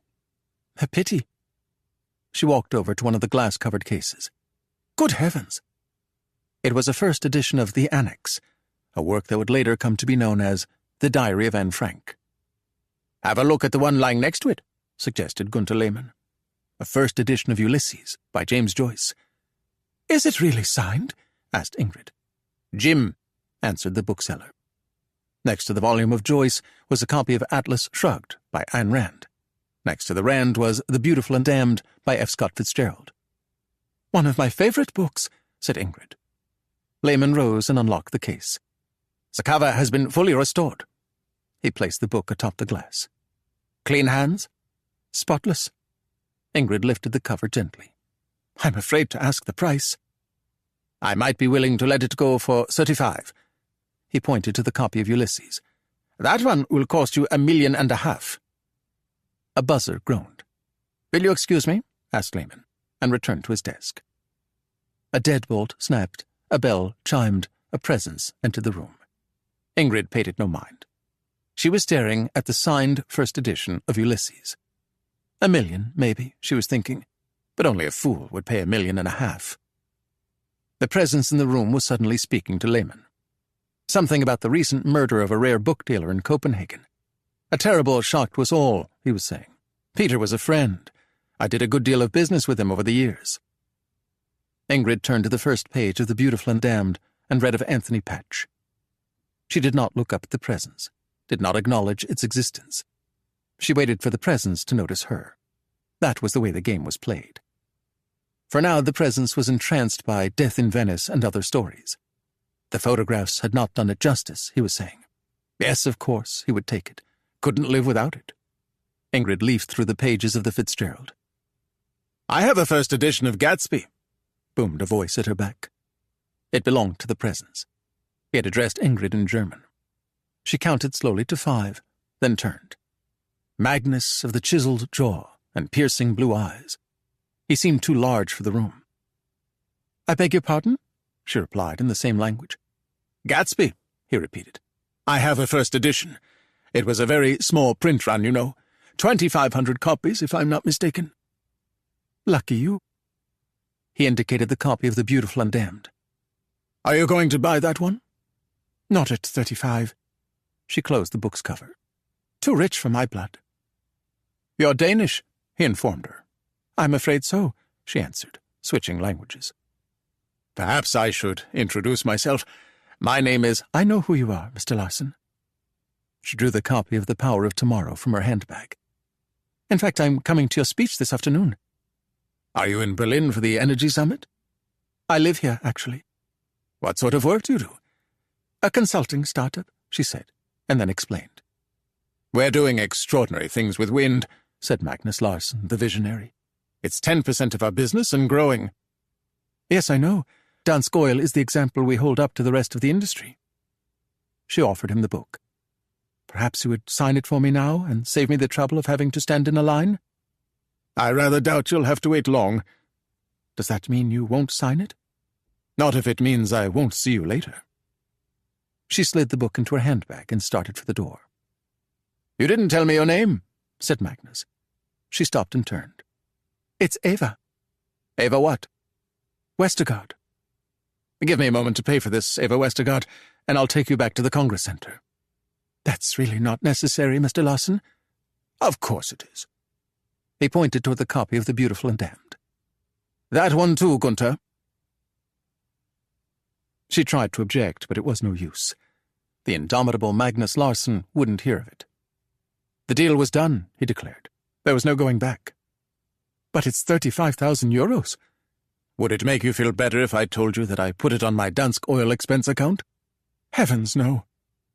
The book was balanced on Ingrid's knees, wrapped in protective polypropylene, as they sped eastward across the Tiergarten in Magnus's hired Mercedes limousine.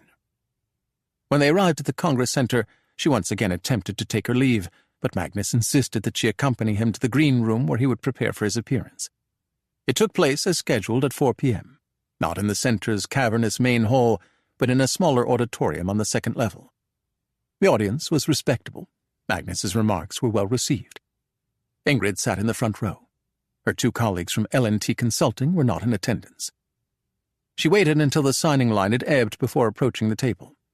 Magnus's inscription was kind but not suggestive, nothing that might come back to bite him.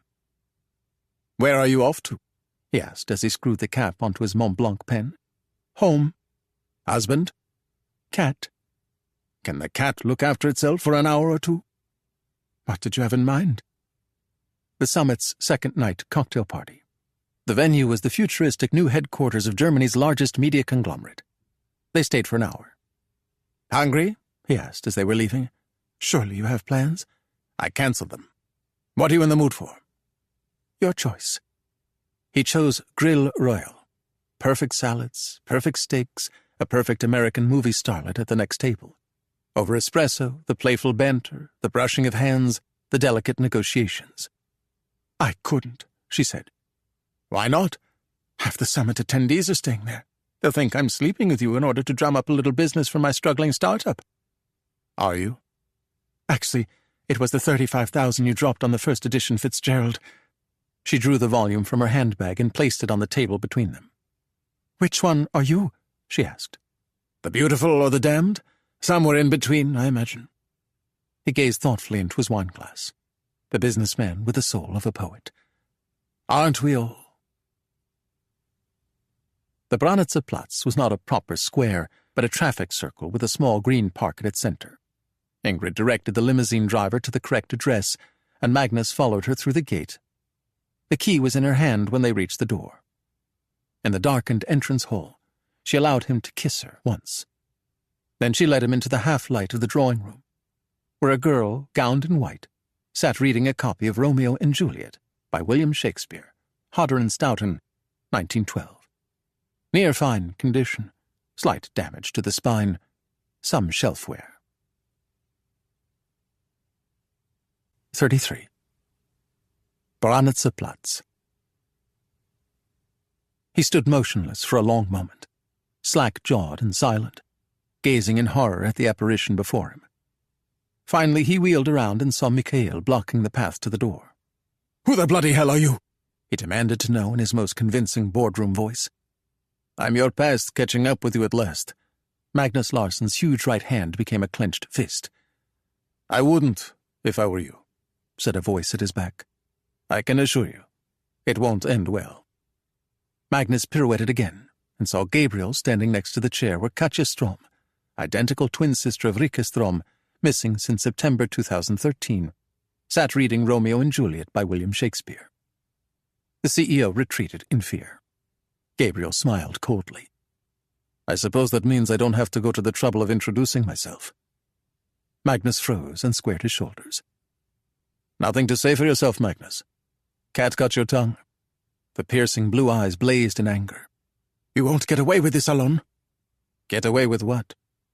"Whatever game it is you think you're playing." "Trust me, Magnus. This isn't a game." He looked at Ingrid. "Who is she?" "Her name is Eva Westergaard. She works for a boutique energy consulting firm called—" "Who is she?" asked Magnus a second time. "It doesn't matter who she is," answered Gabriel. "It's what she represents that's important." "And what is that?" "An opportunity for you to deal with this as an intelligence matter rather than a criminal one.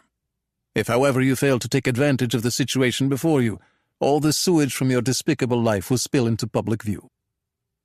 Gabriel lowered his eyes toward Katja, including her.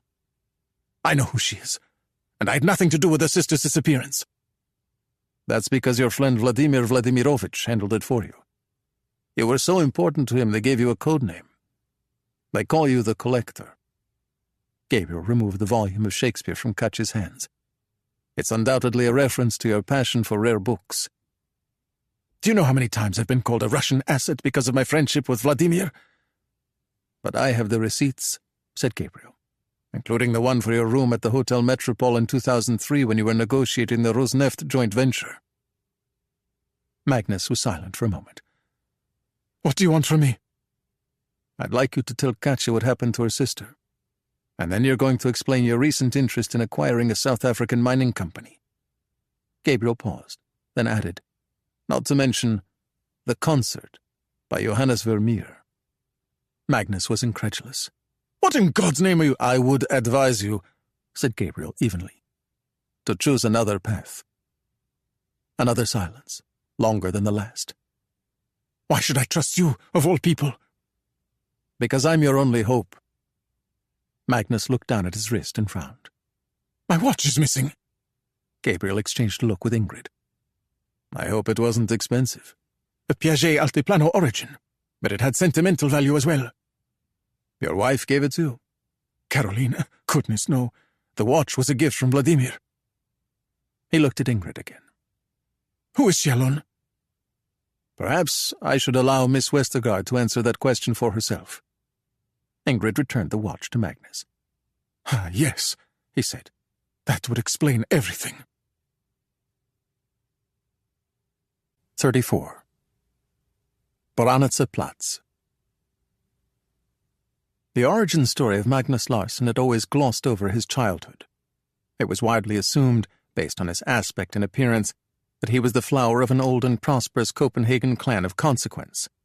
The truth, however, was that Magnus had been born into a working-class family in the town of Korsør, located on the western shore of the island of Zealand. His father did odd jobs. His mother did nothing at all. Neither one of his parents ever opened, let alone read, a book. Indeed, there was not a single book in the Larsson home, save for the phone book and an old Bible. Somehow young Magnus emerged from the circumstances of his birth with a formidable brain in his head. A voracious reader and gifted student, he won admission to the University of Copenhagen, where he studied political science and Russian history. Then he headed off to Harvard for his business training. He joined Dansk Oil in 1985, and 15 years later, at the age of 40, was promoted to the rank of CEO. The company he inherited was profitable, but by no means a major player in the industry. Magnus resolved to increase Dansk Oil's market share, which required additional petroleum, more petroleum than could be extracted from beneath Denmark's territorial waters. He found it in Moscow in the spring of 2003, when he reached an agreement with the Kremlin to embark on a joint venture with the state-owned energy company Rosneft. And that, he added, is when my life unraveled. He was peering into the glass of vodka that Ingrid, after returning his watch, had thrust into his hand. They were seated together on the drawing-room's dowdy formal sofa, the first edition of The Beautiful and Damned resting on the coffee table before them. Natalie and Dina, late arrivals to the gathering, wore the vacant expressions of stage extras in a cafe scene. Elie Lavon appeared to be contemplating a chessboard only he could see. Mikhail was pacing slowly as though waiting for his flight to board. Gabriel stood next to Katja, a silent witness to the proceedings. Do you happen to remember her name? He asked. The CEO looked up from his glass.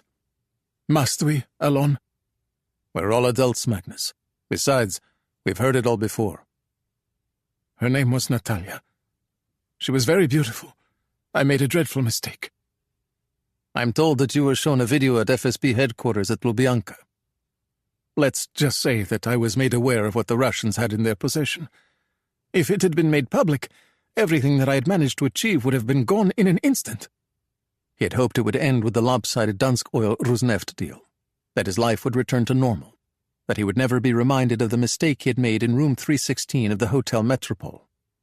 But during a trip to Russia in the winter of 2004, it was made clear to him that wouldn't be the case. By whom? Konstantin Gromov. At least that was the name he gave me. I'm sure it was a pseudonym. Konstantin was your new SVR case officer? Magnus nodded. What did he have in mind? A long-term relationship. And you agreed, of course? What choice did I have? He was tasked with supplying the SVR with business and political intelligence, with providing the names of potential recruits, and with acting in ways that advanced Russian interests over the West's. He became a Pied Piper of a new Ostpolitik, reading lines from a script written for him by Moscow Center. He heaped praise upon the Russian leader at every opportunity, even after the vicious murder of Alexander Litvinenko in London in November 2006. Several friends stopped speaking to him. His wife, Karolina, who knew nothing of what had transpired in the Hotel Metropole, thought he had taken leave of his senses. The pressure of leading a double life placed additional stress on their marriage, which had been strained for some time. And when Magnus noticed a beautiful half-Inuit woman at Noma one evening, he instructed his driver to make contact with her on his behalf.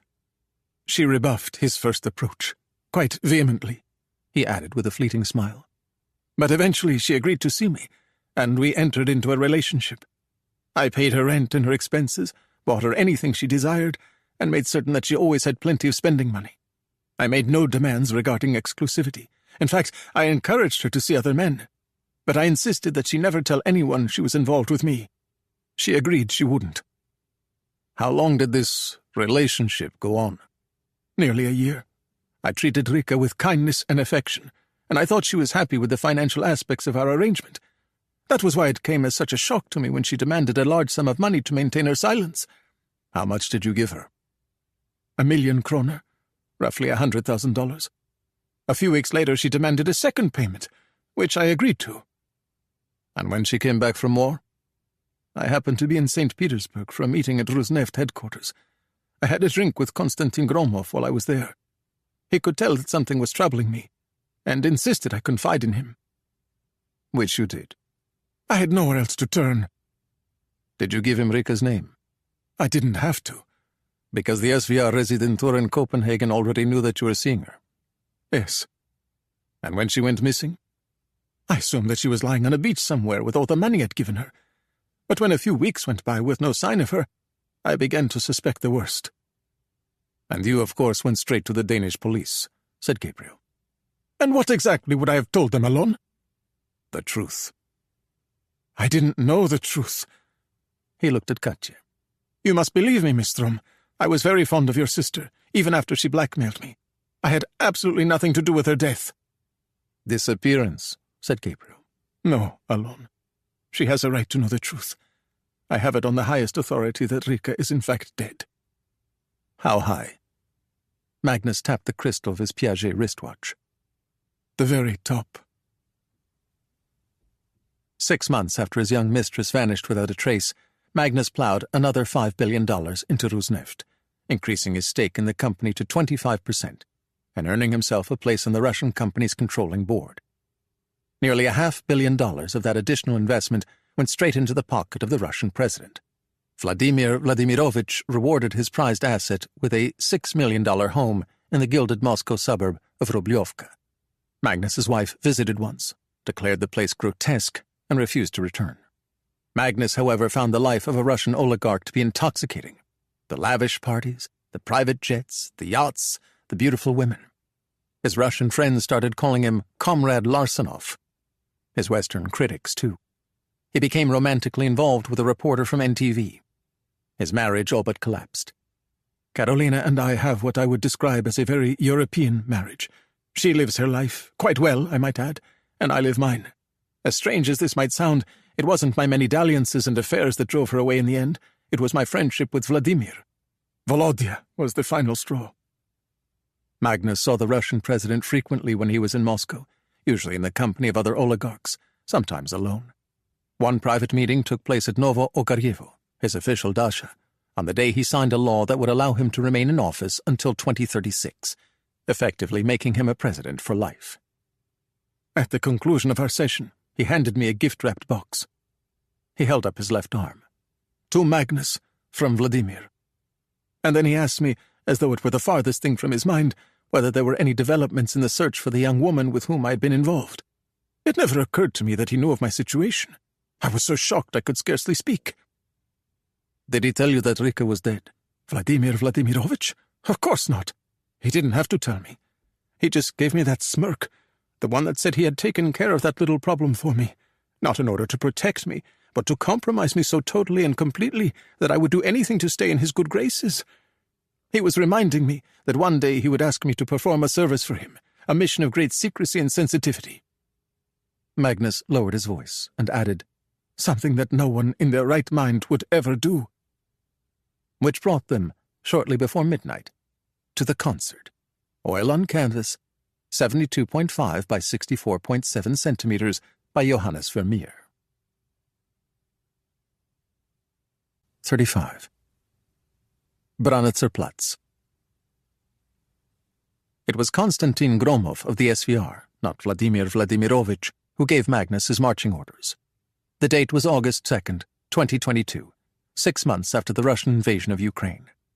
The previous day, the United States announced it was sending another $550 million in military aid to Ukraine, including additional ammunition for the HIMARS mobile rocket launchers that had wreaked havoc on Russian supply lines and battlefield command posts. The Kremlin had largely crushed the internal anti-war movement, but there was grumbling among the oligarchs of the inner circle as the war began to take a toll on the economy and their lavish lifestyles. Most of the major Western energy companies, including ExxonMobil, Shell, and BP, had declared their intention to walk away from their Russian joint ventures. Dansk Oil, however, had refused to join the exodus. How did Gromov contact you? The same way he always did. A chatty email to my private account about a book he thought I should see. Where did you meet? Oslo. And the assignment? Konstantin wanted me to travel to South Africa to negotiate the purchase of a small, undervalued mining company that specialized in rare earth minerals. He thought it would be a nice addition to Dansk Oil's balance sheet. Did this company have a name? Excelsior. And if I were to search for it online, asked Gabriel, what would I find? Plenty of references to Excelsior this and Excelsior that, but nothing about a South African mining company. It was simply the cover story that Konstantin created to justify my travel. And the real purpose of your visit to South Africa? It never came up. Surely you must have had at least some idea. I'm not a complete fool, Alon. Magnus glanced at the girl in white and took a long pull at his drink. Not all the time, at least. But I had no choice in the matter. Konstantin gave me a budget of $1 billion and told me to get it done. Magnus flew to Johannesburg a week later and checked into the Four Seasons. There was a message waiting. He rang the number, and a man who called himself Hendrik Kotzie suggested they meet for drinks that evening. Where? The hotel bar. Describe him. Typical Afrikaner. Tall, blonde, too much time in the sun.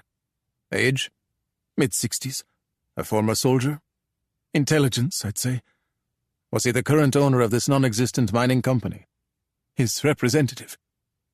Did he know that you were acting as a cutout for the Russians? His opening position suggested he knew full well who it was that I was representing. How much did he want? $2 billion. But over the course of several marathon sessions, Magnus managed to whittle the price down to $1 billion, payable to an anonymous shell company registered in Liechtenstein. The money would originate in the Cayman Islands, in an account secretly controlled by the SVR. Upon receipt of the funds, Coetzee would deliver a container to Pilanesberg International Airport in South Africa's northwest province, where a private aircraft would be waiting. Magnus was not privy to the details regarding the plane's route or destination, nor did he know the exact nature of the material stored in the container. Nothing in the deal was in any way connected to him or his company. His hands were clean, his conscience clear. An experienced negotiator, he anticipated a last-minute snag. Nothing, however, could have prepared him for the South African's astonishing demand. He wanted a painting, said Gabriel. But not just any painting. He wanted the most famous stolen painting in the world. Your response?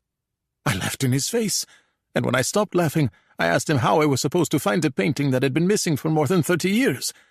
That was when he told me where it could be found. In the Amalfi Villa, of a wealthy South African ship-rent art collector named Lucas van Dam. Magnus nodded. If Coetzee wanted it so badly, why didn't he steal it himself? He implied that he was a close friend of Van Dam's from the old days, that Van Dam would automatically suspect him if the painting disappeared. For that reason, there could be no South African connection to the theft. And when you told your SVR controller about the demand? He gave me my next assignment. Commission the theft of the concert by Johannes Vermeer? Magnus nodded, thus providing the Kremlin the ability to claim with a straight face that it had nothing at all to do with any aspect of this wretched deal. I'm not a professional like you, Alon, but I believe the term of art is plausible deniability. But why would Konstantin Gromov think that you, a respected European energy executive, had the means to steal the world's most valuable missing painting. Because Gromov is aware of the fact that I suffer from a condition known as bibliomania. He also knows that I have utilized the services of a Copenhagen antiquarian to acquire books that I could not otherwise obtain legally. An antiquarian, said Gabriel, named Peter Nielsen. I think Peter was more shocked than I was, said Magnus.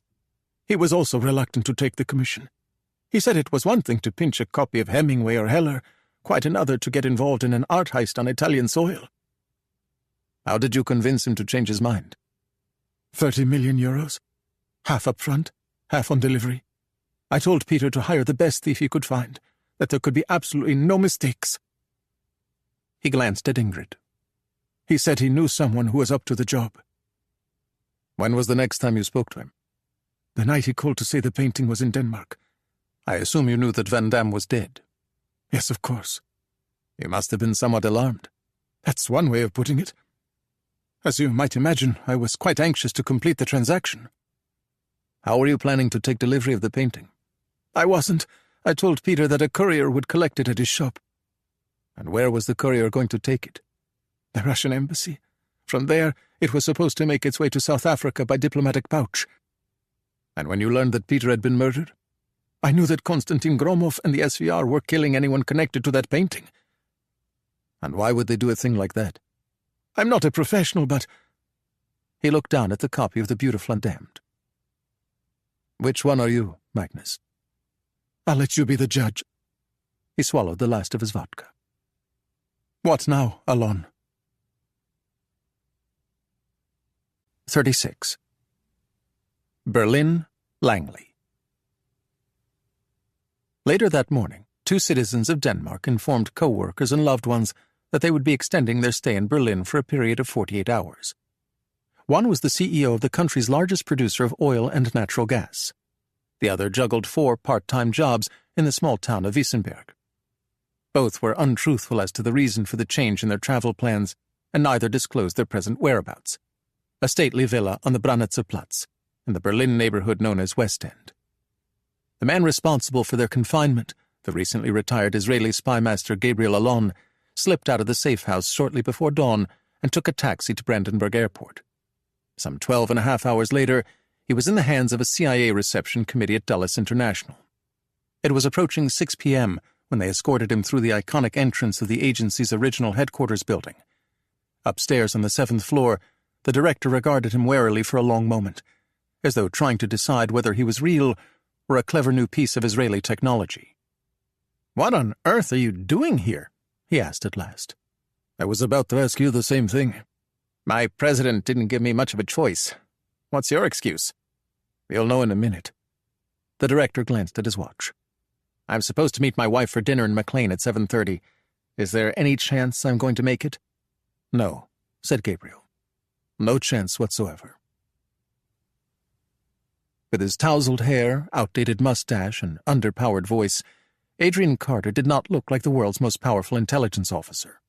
Indeed, he might have been mistaken for a therapist who passed his days listening to confessions of affairs and inadequacies, or a professor from a minor liberal arts college in New England, the sort who championed noble causes and was a constant thorn in the side of his dean. His unthreatening appearance, like his flair for languages, had been a valuable asset throughout his long career, both in the field and at Langley. Adversaries and allies alike tended to underestimate Carter, a blunder that Gabriel had never made. They had worked together for the first time on a joint operation targeting a billionaire Saudi terrorist financier named Zizi al-Bakari. So successful was their collaboration that several return engagements would follow. Gabriel had willingly served as a clandestine auxiliary branch of the agency, carrying out operations that, for political or diplomatic reasons, Carter could not undertake himself. Along the way, they managed to become the closest of friends. No one was more pleased by Adrian Carter's long-overdue ascent to the director's office than Gabriel. He only wished it had happened sooner. His 5-year term as chief of the office would have been much less contentious. On that evening, however, Gabriel arrived at CIA headquarters as a private citizen, with a most remarkable story to tell. A story that began when he agreed to undertake a quiet search for the world's most famous missing painting and ended the previous evening with the alarming debriefing of a Russian asset, codenamed the Collector. Adrian Carter, a man who was not easily surprised, sat spellbound throughout. "Where is Larson now?" he asked at the conclusion of Gabriel's presentation. Still in Berlin. "And he's had no contact with the SVR?" Not unless he's telepathic. "What about the Johansson woman?" It seemed to Gabriel a peculiar line of inquiry, but he answered Carter's question nevertheless. The Johansson woman, he said, was under lock and key in Berlin as well. "What are you planning to do with her?" asked Carter. "I made a promise I intend to keep." "No Italian police?" Gabriel nodded. "And Larson?" "Magnus will soon be a Danish problem." Gabriel paused, then added, "And yours, I imagine." Carter did not take issue with the statement. "The question is," he said, "do you believe him?" He admitted to purchasing a quantity of South African highly enriched uranium at the behest of his masters in Moscow. It's not something a Danish energy executive would say in jest. Carter made a church steeple of his fingertips and pressed it thoughtfully to his lips. When the International Atomic Energy Agency certified that South Africa had given up its weapons, it explicitly said it had no reason to suspect that the inventory of fissile material was incomplete. If the IAEA had bothered to interview a nuclear physicist named Lucas van Dam, they might have reached a different conclusion. You should assume that the Russians are now in possession of the bullet and target of a crude gun-type weapon. And then you should ask yourself why a country with 6,000 advanced nuclear weapons would go to the trouble of acquiring that material. Because the material cannot be traced to Russia's existing stockpiles, which means it would be ideal for some sort of false flag incident in Ukraine that Vladimir Vladimirovich could use as a pretext to bring the war to a swift and decisive nuclear conclusion. Carter frowned and added, if he were so inclined. Is he? The broader U.S. intelligence community has concluded that Vladimir Vladimirovich, despite his irrational decision to invade Ukraine, is a rational actor who has no intention of using nuclear weapons. Our British cousins at the Secret Intelligence Service share our opinion. And what does the director of the CIA think?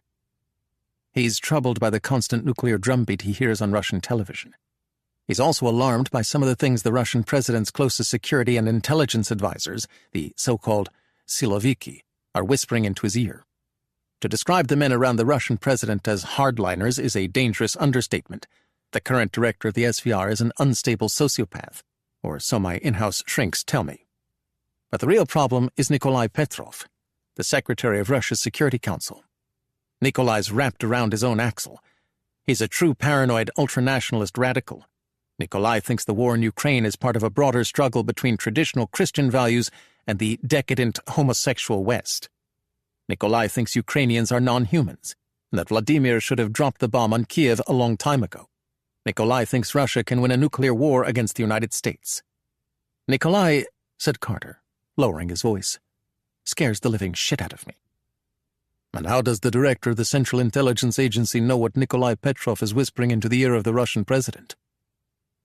Sources and methods, protested Carter. Which is it, Adrian?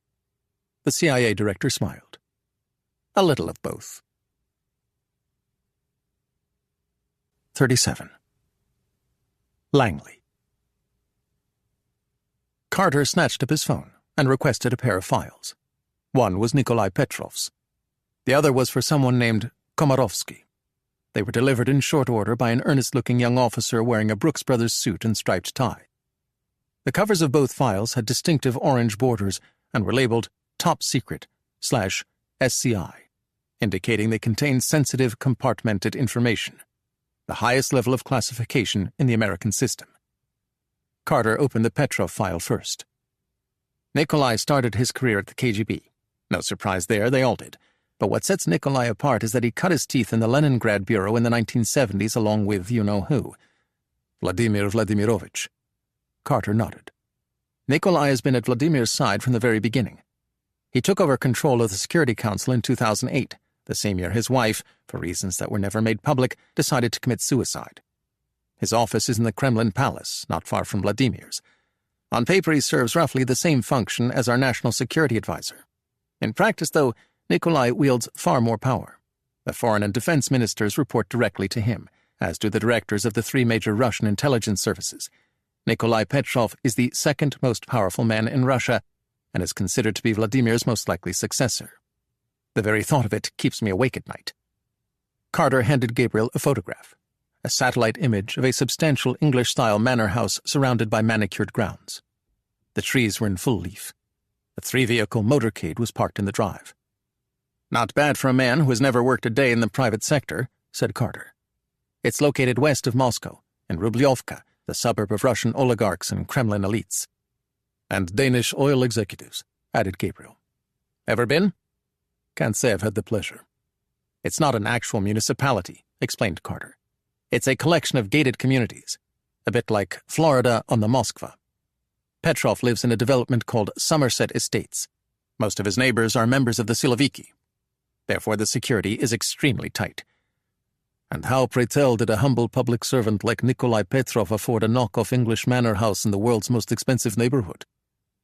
"Because Nikolai is a member in good standing of the Inner Ring. As such, he has access to an array of no-lose investment opportunities not available to ordinary Russian citizens. We imposed sanctions on Nikolai after the Russians went into Ukraine. His European bank accounts have been frozen when the French seized his villa in Saint-Jean-Cap-Ferrat. His remaining wealth is ruble-based. Most of it is locked up in Tverbank, which is also under sanction. Poor Nikolai," said Carter, "is in a bit of a pickle." "How much is poor Nikolai worth?" "At today's exchange rate, just shy of $3 billion. Carter handed over another satellite photograph, the same English-style manor house, a different angle. He pointed out a window on the second floor. "That's his home office. He's a bit of a workaholic, our Nikolai. He usually leaves the Kremlin around 9 p.m. and then works from home until long after midnight." "Says who?" "His personal computer." Carter extracted another photograph from Petrov's file. It was an unflattering close-up of a sunken-cheeked man of approximately 70. The bags beneath his eyes suggested he had not been sleeping well of late. "Compliments of our friends at Fort Meade," said Carter. Fort Meade, located in suburban Maryland, was the headquarters of the National Security Agency. "The computer itself contains nothing of value," Carter continued, "but the camera and microphone allow us to eavesdrop on calls that Nikolai places on his secure phone, including calls to his friend Vladimir Vladimirovich. The camera also allows us to take photographs and videos of the office itself. Here's what it looks like when Nikolai isn't blocking the shot." The photograph showed a chair and ottoman, a standing lamp, a drop-leaf side table, and a government-issue safe. "Combination?" asked Gabriel. 27, 11, 55. Or thereabouts, added Carter. "What's in the safe?" "On any given day, it contains numerous Security Council policy documents, some sensitive, others quite mundane. At present, however, the safe in Nikolai Petrov's mansion in Rubliovka contains the only copy of Security Council Directive 37-23/VZ. Subject matter? In short, it is Russia's plan to use nuclear weapons to win the war in Ukraine." "Says who?"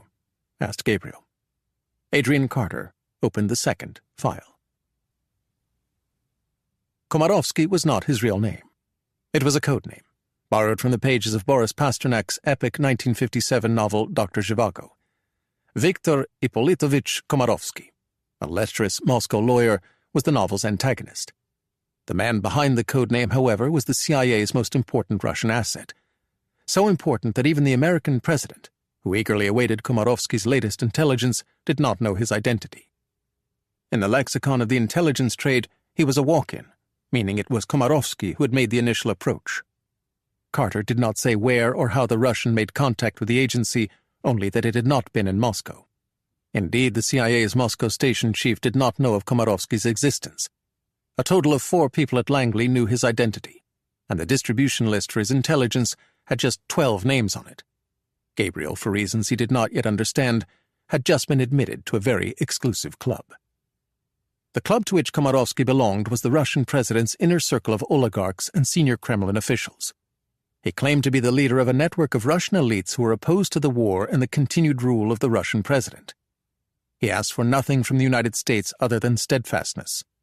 It was essential, he said, for the US and NATO to arm the Ukrainians with the advanced weaponry required to liberate every inch of Ukrainian soil, including the Crimean Peninsula. A Russian defeat on the battlefield, he predicted, would lead to widespread unrest and leave the Russian president no choice but to step down. Carter was skeptical of Komarovsky's predictions, but he was impressed by the asset's intelligence, which gave Langley a window into the workings of the Russian president and the members of his inner circle. As the war dragged on and the number of Russian casualties in Ukraine soared to unimaginable levels, Komarovsky grew alarmed by the prospect that the Russian leader and the hardliners around him were considering the use of tactical nuclear weapons to turn the tide. The attack, Komarovsky told his case officer, would not be surprise in nature. It would be preceded by a crisis of the Kremlin's making, a crisis that would provide Russia with the pretext to use nuclear weapons for the first time since the United States dropped atomic bombs on the Japanese cities of Hiroshima and Nagasaki in August 1945. "A false flag attack?" asked Gabriel. Carter nodded. At first, Komarovsky thought it would be something small, something that would give the Russians an excuse to fire a couple of nuclear-tipped artillery shells and force the Ukrainians to come to their senses. He changed his mind, however, when he heard about Security Council Directive 37-23/VZ. It was a member of the Council's staff who told Komarovsky of the document's existence. The source had not been allowed to read the directive. Secretary Petrov maintained constant control of the only copy, but he was familiar with its contents. It was the blueprint for an operation code named Aurora, the name of the Russian warship that fired the opening shot of the November 1917 attack on the Winter Palace in St. Petersburg. The directive contained multiple scenarios for how the manufactured nuclear crisis might escalate, and how Russia would respond step by step if attacked by the United States. The package of retaliatory measures included a preemptive nuclear strike on the American homeland. It was at this point, said Carter, that Komarovsky made his first request of the CIA. "Still the only existing copy of Security Council Directive 37-23/VZ. Carter nodded. He even offered to assist us. How? By helping us gain access to Nikolai Petrov's home. As you might imagine, I gave the matter serious consideration. After all, what CIA director wouldn't want to know exactly how the Russians would respond if, say, we obliterated their forces in Ukraine with an overwhelming conventional attack?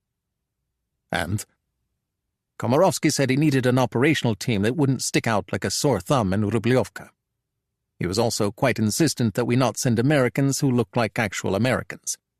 Not an unreasonable request given the fact that you're helping the Ukrainians kill every last soldier in the Russian army. But a difficult obstacle to overcome nonetheless. Carter paused. Until you walked through that door with the perfect operational team in your back pocket. A pro-Russian Danish oil executive and a professional thief? Carter smiled. One strives to avoid hyperbole in this line of work, but they might be the only two people in the world who could pull it off. With you looking over their shoulder, of course. It was my intention to drop this in your lap and go home to my wife and children. And now I'm dropping it in yours. Komarovsky is your asset. That means it's your operation to run. But Magnus Larsson belongs to you. I bequeath Magnus to the agency. He's all yours, Adrian. You're the one who burned him, and you're the only one who can turn him around. Besides, you and your service are rather good at stealing sensitive nuclear-related documents, as I recall. Gabriel lapsed into silence. He had run out of objections. How can you pass up the opportunity to help us avoid World War III? Asked Carter. Who's engaging in hyperbole now? Certainly not me. Gabriel looked at the photograph of the safe in Nikolai Petrov's office. Do you know what will happen if they get caught? They will spend the next several years in a Russian penal colony, if they're lucky. Which means that one of us has to go on the record with the Danes. I'll leave that in your hands. What about Komarovsky? We wait to hear from him. And then? We let Komarovsky make the next move. 38. Berlin. Tell Adrian to find someone else. I tried. He says there is no one else. It can't be done. It has to be done, Ellie. We have no other choice. They were headed into central Berlin through a driving rainstorm. Lavon was behind the wheel of a Mercedes C-Class sedan. Gabriel was strapped securely into the passenger seat. There was a reason Ari Shamron had turned Lavon into a pavement artist. He was one of the world's worst drivers. Perhaps you should switch on the wipers, Ellie. They really do work wonders in conditions like these. The car drifted into the opposing lane of the motorway as Lavon searched the dashboard for the appropriate knob. Gabriel reached across the cockpit and adjusted their heading. Try turning the barrel at the end of the indicator arm. Levon followed Gabriel's suggestion, and the lights of the Berlin skyline came suddenly into focus. Has it slipped your mind that Magnus Larsson was the one who acquired the nuclear fuel for this forthcoming false flag attack? Which makes him the ideal person to clean up the mess.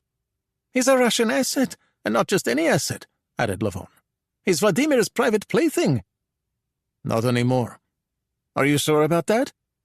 Did you listen to his interrogation? Very carefully, and I heard a man who would say anything to save his skin. I heard a drowning man who was looking for a lifeline, and I intend to toss him one. What makes you think he'll grab it? Compromat, said Gabriel. And if he agrees, all his sins will be forgiven. I think I'd take a deal like that. I'd kill for a deal like that. Poor choice of words. Levon followed the exit for the Spandauer Dam. The question is, will the Danes go for it? Why wouldn't they? A dead girl, a dead antiquarian, and a prominent energy executive who has been working for the Russians for 20 years? You forgot to mention the Russian that I killed in Kenesterne. Outside the home of the professional thief you intend to send into Russia. Your point, Ellie? There are some scandals that are too big to sweep under the rug. Name one. A dead Danish energy executive. It's one thing to bump off a dissident oligarch, quite another to kill the CEO of a Western oil and gas company. But why is the CEO going to make a sudden trip to Russia? Because he has a seat on the board of the state-owned Russian oil company Rosneft, at least for the moment. And the pretty young woman at his side? These things happen, Ellie. What do we say to Mrs. Larsson? As little as possible.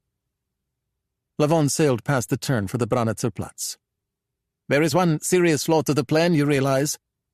Only one? Komarovsky. The Americans seem to think he walks on water, said Gabriel. Surely you must have some idea who he is. Based on Adrian's description, I'd say he's an extremely wealthy businessman. That narrows the field considerably. But if he's really plotting against Vladimir and working for the CIA, why is he still walking the face of the earth? Who's to say he is? And if he isn't?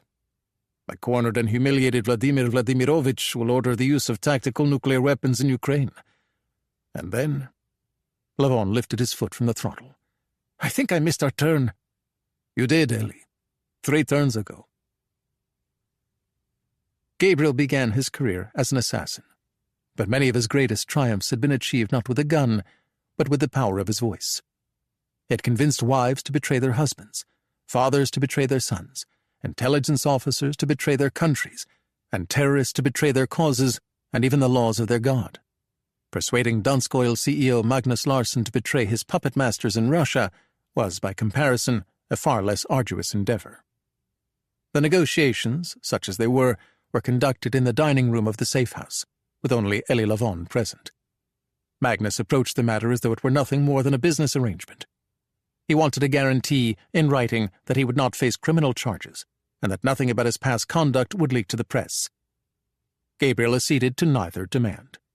It would be up to the Danish government, he explained, to determine the CEO's legal fate. He was confident, though, that he could convince the director of the PET to look the other way. As for leaks to the press, Magnus could rest assured there would be none from Gabriel or the CIA, unless, of course, they served an operational purpose. The Dansk Oil-Rosneft joint venture? The time has come, Magnus. Walking away from $12 billion will do serious damage to my bottom line, and my stock price. You should have thought of that before you plowed all that cash into a Kremlin-owned oil company. I didn't have much of a say in the matter, and you won't have a say this time either. With that, Gabriel recited to Magnus a set of inviolable ground rules. He was to keep his phone with him at all times, and was to immediately report any contact from his SVR controller or any other Russian national. Furthermore, he was to set aside 2 hours each evening for planning and training purposes. He was to say nothing to his wife or children about his activities. Any attempt to shield his communications, interpersonal or electronic, would be interpreted as a sign that his allegiance had once again tilted Moscow's way. You needn't worry about my loyalty alone. I'm with you now. But for the last 20 years you've been with them, and that means your true loyalty will never be far from my thoughts. Gabriel tapped the crystal of the Piaget wristwatch. You also happen to be a rather close friend of the Russian president, along with several members of his inner circle, including Nikolai Petrov. which is why I'm the only person in the world who can pull off this operation for you. How well do you know him? Petrov? I'm not sure anyone really does, with the exception of Vladimir, of course. But I refer to him by his first name, and he calls me Comrade Larsenov. Is that supposed to make me feel better? It should, actually. Nikolai trusts no one, especially Westerners. But he mistrusts me less than most. And why is that? Magnus smiled bitterly. Compromat. The CEO returned to Copenhagen early the next morning aboard a chartered plane, accompanied by Mikhail and Natalie. Katja Strom made the trip commercially with Dina and Ellie Lavon, and by midday she was standing behind the counter at Jürgen's Smørrebrød Café, gently fending off questions from co-workers and customers about her new hairstyle. Gabriel, however, elected to remain in Berlin for one additional day. He had a job he wished to offer the last member of his unlikely operational team, a mission of great secrecy and danger that would take her into the dark heart of a Russia gone mad. Something no one in their right mind would ever do. 39. Dubena Heide. We had a deal, Mr. Alon. Did we? Complete immunity in exchange for information leading to the recovery of the concert by Johannes Vermeer. I can show you the letter if you like. Not to put too fine a point on it, but we were never able to actually recover the Vermeer. They were approaching Potsdam on the B1. Gabriel drove with one hand balanced atop the steering wheel, his eyes checking the mirrors for evidence of German or Russian surveillance. Ingrid was staring out her window. I'm a thief, Mr. Alon. I steal jewelry and cash, and once upon a time I pinched the occasional rare book from my friend Peter Nielsen. But I don't steal secret Russian government documents. Actually, we just want you to photograph it. In Nikolai Petrov's office, while he's downstairs? Not long ago you broke into a hidden vault room protected by a cipher and biometric lock, and calmly removed the world's most valuable missing painting from its stretcher. I had a Glock 26 in my handbag, and the owner of the property was sleeping soundly. And if he had somehow managed to walk in on me, he would have been in no position to report me to the Italian authorities. It was a rather low-risk job. With potentially cataclysmic consequences. But I didn't know that when I accepted the commission, Mr. Alon. I thought that it would be an easy way to make 10 million euros. She frowned. In case you're wondering, I kept exactly 1 million of the upfront money that Peter gave me. The remaining 4 million I gave anonymously to charity. So why do you do it? Steal? Because I enjoy it. You're one of those, are you? I suppose I am. How did you get your start? The usual. Candy from the local market. Money from my mother's purse. She never noticed? Yes, of course. Unfortunately, she locked me in my room with nothing but my laptop computer. She thought I was doing my homework. In a way, I was. I'm offering you a way out, Ingrid. That's very thoughtful of you, Mr. Alon, but I'm not asking for one. Gabriel turned onto the E51 motorway and headed south. Perhaps I'm going about this the wrong way. I'm certain you are. And what would be the right way? She gave him a sidelong look. Explain to me how I would communicate with you without the Russians knowing. Genesis. What is it? It was created by the same Israeli firm that designed Proteus. The current version looks and functions much like an ordinary iPhone 14 Pro Max. But the Genesis also acts as a secure clandestine satellite transmitter. How? All you have to do is compose a text message to the proper phone number stored in your contacts, and the phone embeds it in your most recent photographs and squirts it securely to the bird. Once the message leaves your Genesis, the software eliminates any trace of it, so you don't have to worry about cleaning up after yourself. What would happen if the Russians were to get their hands on it? We subjected it to the murder board of all murder boards. Not one of our technicians was able to spot the software. And if the Russians decided to break open the chassis? They would find a great deal of Israeli technology, which they would undoubtedly attempt to reverse engineer. Therefore, it is important that you never let your Genesis out of your sight. I haven't agreed to anything yet. She was picking at the polish on her thumbnail. The Russians know what I look like. One version of you, Gabriel pointed out. But I'm told there are several others. Besides, the last place they would ever expect to find you is at the side of Comrade Larsenov. They know my name, too. A new identity and passport will take care of that. Where am I going to get a new Danish passport? From the director of the PET. Where else? And when the director of Danish intelligence asks how we're acquainted? I'll have no recourse but to tell him everything. If you do that, your career as a thief will be officially over. But not to worry. A fresh start at Dansk Oil awaits. A fossil fuel company? I'd rather go to jail. Gabriel exhaled heavily. We're really going to have to do something about your politics. There's nothing wrong with my politics. You're a woke social democrat and radical environmentalist. So are you, as far as I can tell. But I'm not sleeping with Magnus Larsson. Neither am I, just so we're clear. But that doesn't change the fact that he would never get involved with someone like you, and he certainly wouldn't introduce you to his Russian friends. You have to become a card-carrying member of the pro-Kremlin European far-right. An asshole? Is that what you mean? She made a show of thought. You know, I wouldn't be in this mess if I hadn't stolen Peter's damn phone. Or the Vermeer, added Gabriel. Or the jewelry and money from your cottage in Kendistan. But it was great fun, wasn't it? She was silent for a long moment. Then she asked, How does the camera work on the Genesis? The 1,900-acre forest and heathland known as Dubner Heide lay 100 kilometers south of Potsdam in the German state of Saxony-Anhalt, between the Elbe and Mulde rivers. In the center of the nature preserve was a small hotel. Gabriel and Ingrid ate lunch in the dining room, then set out along a footpath into a dense grove of beech trees. Come here often? asked Ingrid. I used to 100 years ago. Why? You'll see soon enough. They followed the path for about 2 kilometers, then turned onto a secondary trail that delivered them to a small clearing. Gabriel stood stock still for a long moment, listening. The forest around them was silent. It was just the two of them. They walked some 20 paces across the clearing and stood before a thick-trunked beech tree. In his coat pocket was an index card and pushpin he had brought from the safe house. He laid the card against the white bark, level with his heart, and impaled it with the tack. Ingrid watched him curiously from the opposite side of the clearing. He rejoined her and handed over his beretta. Is a shot of that length in your repertoire?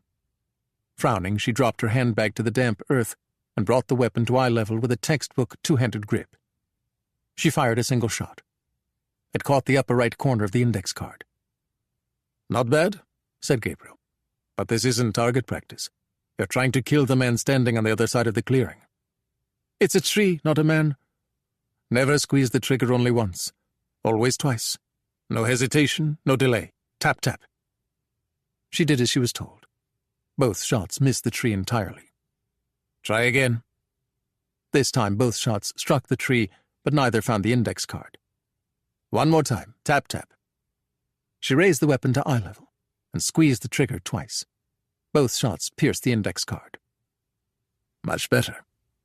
Gabriel drew an unloaded Jericho .45 caliber pistol from the small of his back and placed the barrel against Ingrid's right temple. Try it now. Both shots struck the index card. Gabriel lowered the Jericho. Very impressive. Your turn, Mr. Allon. I shouldn't think such a demonstration is necessary. The index card is a bit smaller than a man on a motorbike. But the man on the motorbike was moving. The little blue card is just sitting there. It sounds to me as though you're afraid you might miss. He sighed. The Beretta or the Jericho? Competitor's choice. He handed Ingrid the unloaded Jericho and rammed a fresh 15-round magazine into the Beretta. Which quadrant of the index card would you like me to hit? How about all four? Gabriel's arm swung up, and 4 shots rang out. My God, whispered Ingrid. He fired the last round directly into the pushpin, and the index card fell to the earth. That was a parlor trick, he said, cutting her off. Like your ability to steal someone's wristwatch without them knowing it. The problem is, the real world isn't like a shooting range. It looks something like this. Without warning, he launched himself across the clearing, arm raised, firing on the run. 10 shots in rapid succession. 10 rounds into the flesh of the beech tree. The same spot, one atop the other. Breathing heavily, he swung round and saw Ingrid staring at him as though he were a madman. Together they collected the spent cartridges and started back to the hotel. 40. PET Headquarters. The headquarters of the Politiets Efterretningstjeneste, Denmark's security and intelligence service, were located northwest of Copenhagen in the suburb of Søborg, The view from Lars Mortensen's top-floor office was tranquil and unhurried. Very little ever went wrong in Mortensen's world, except, of course, when Gabriel rolled into town. "Surely," he said, "you must have had at least some suspicions about him."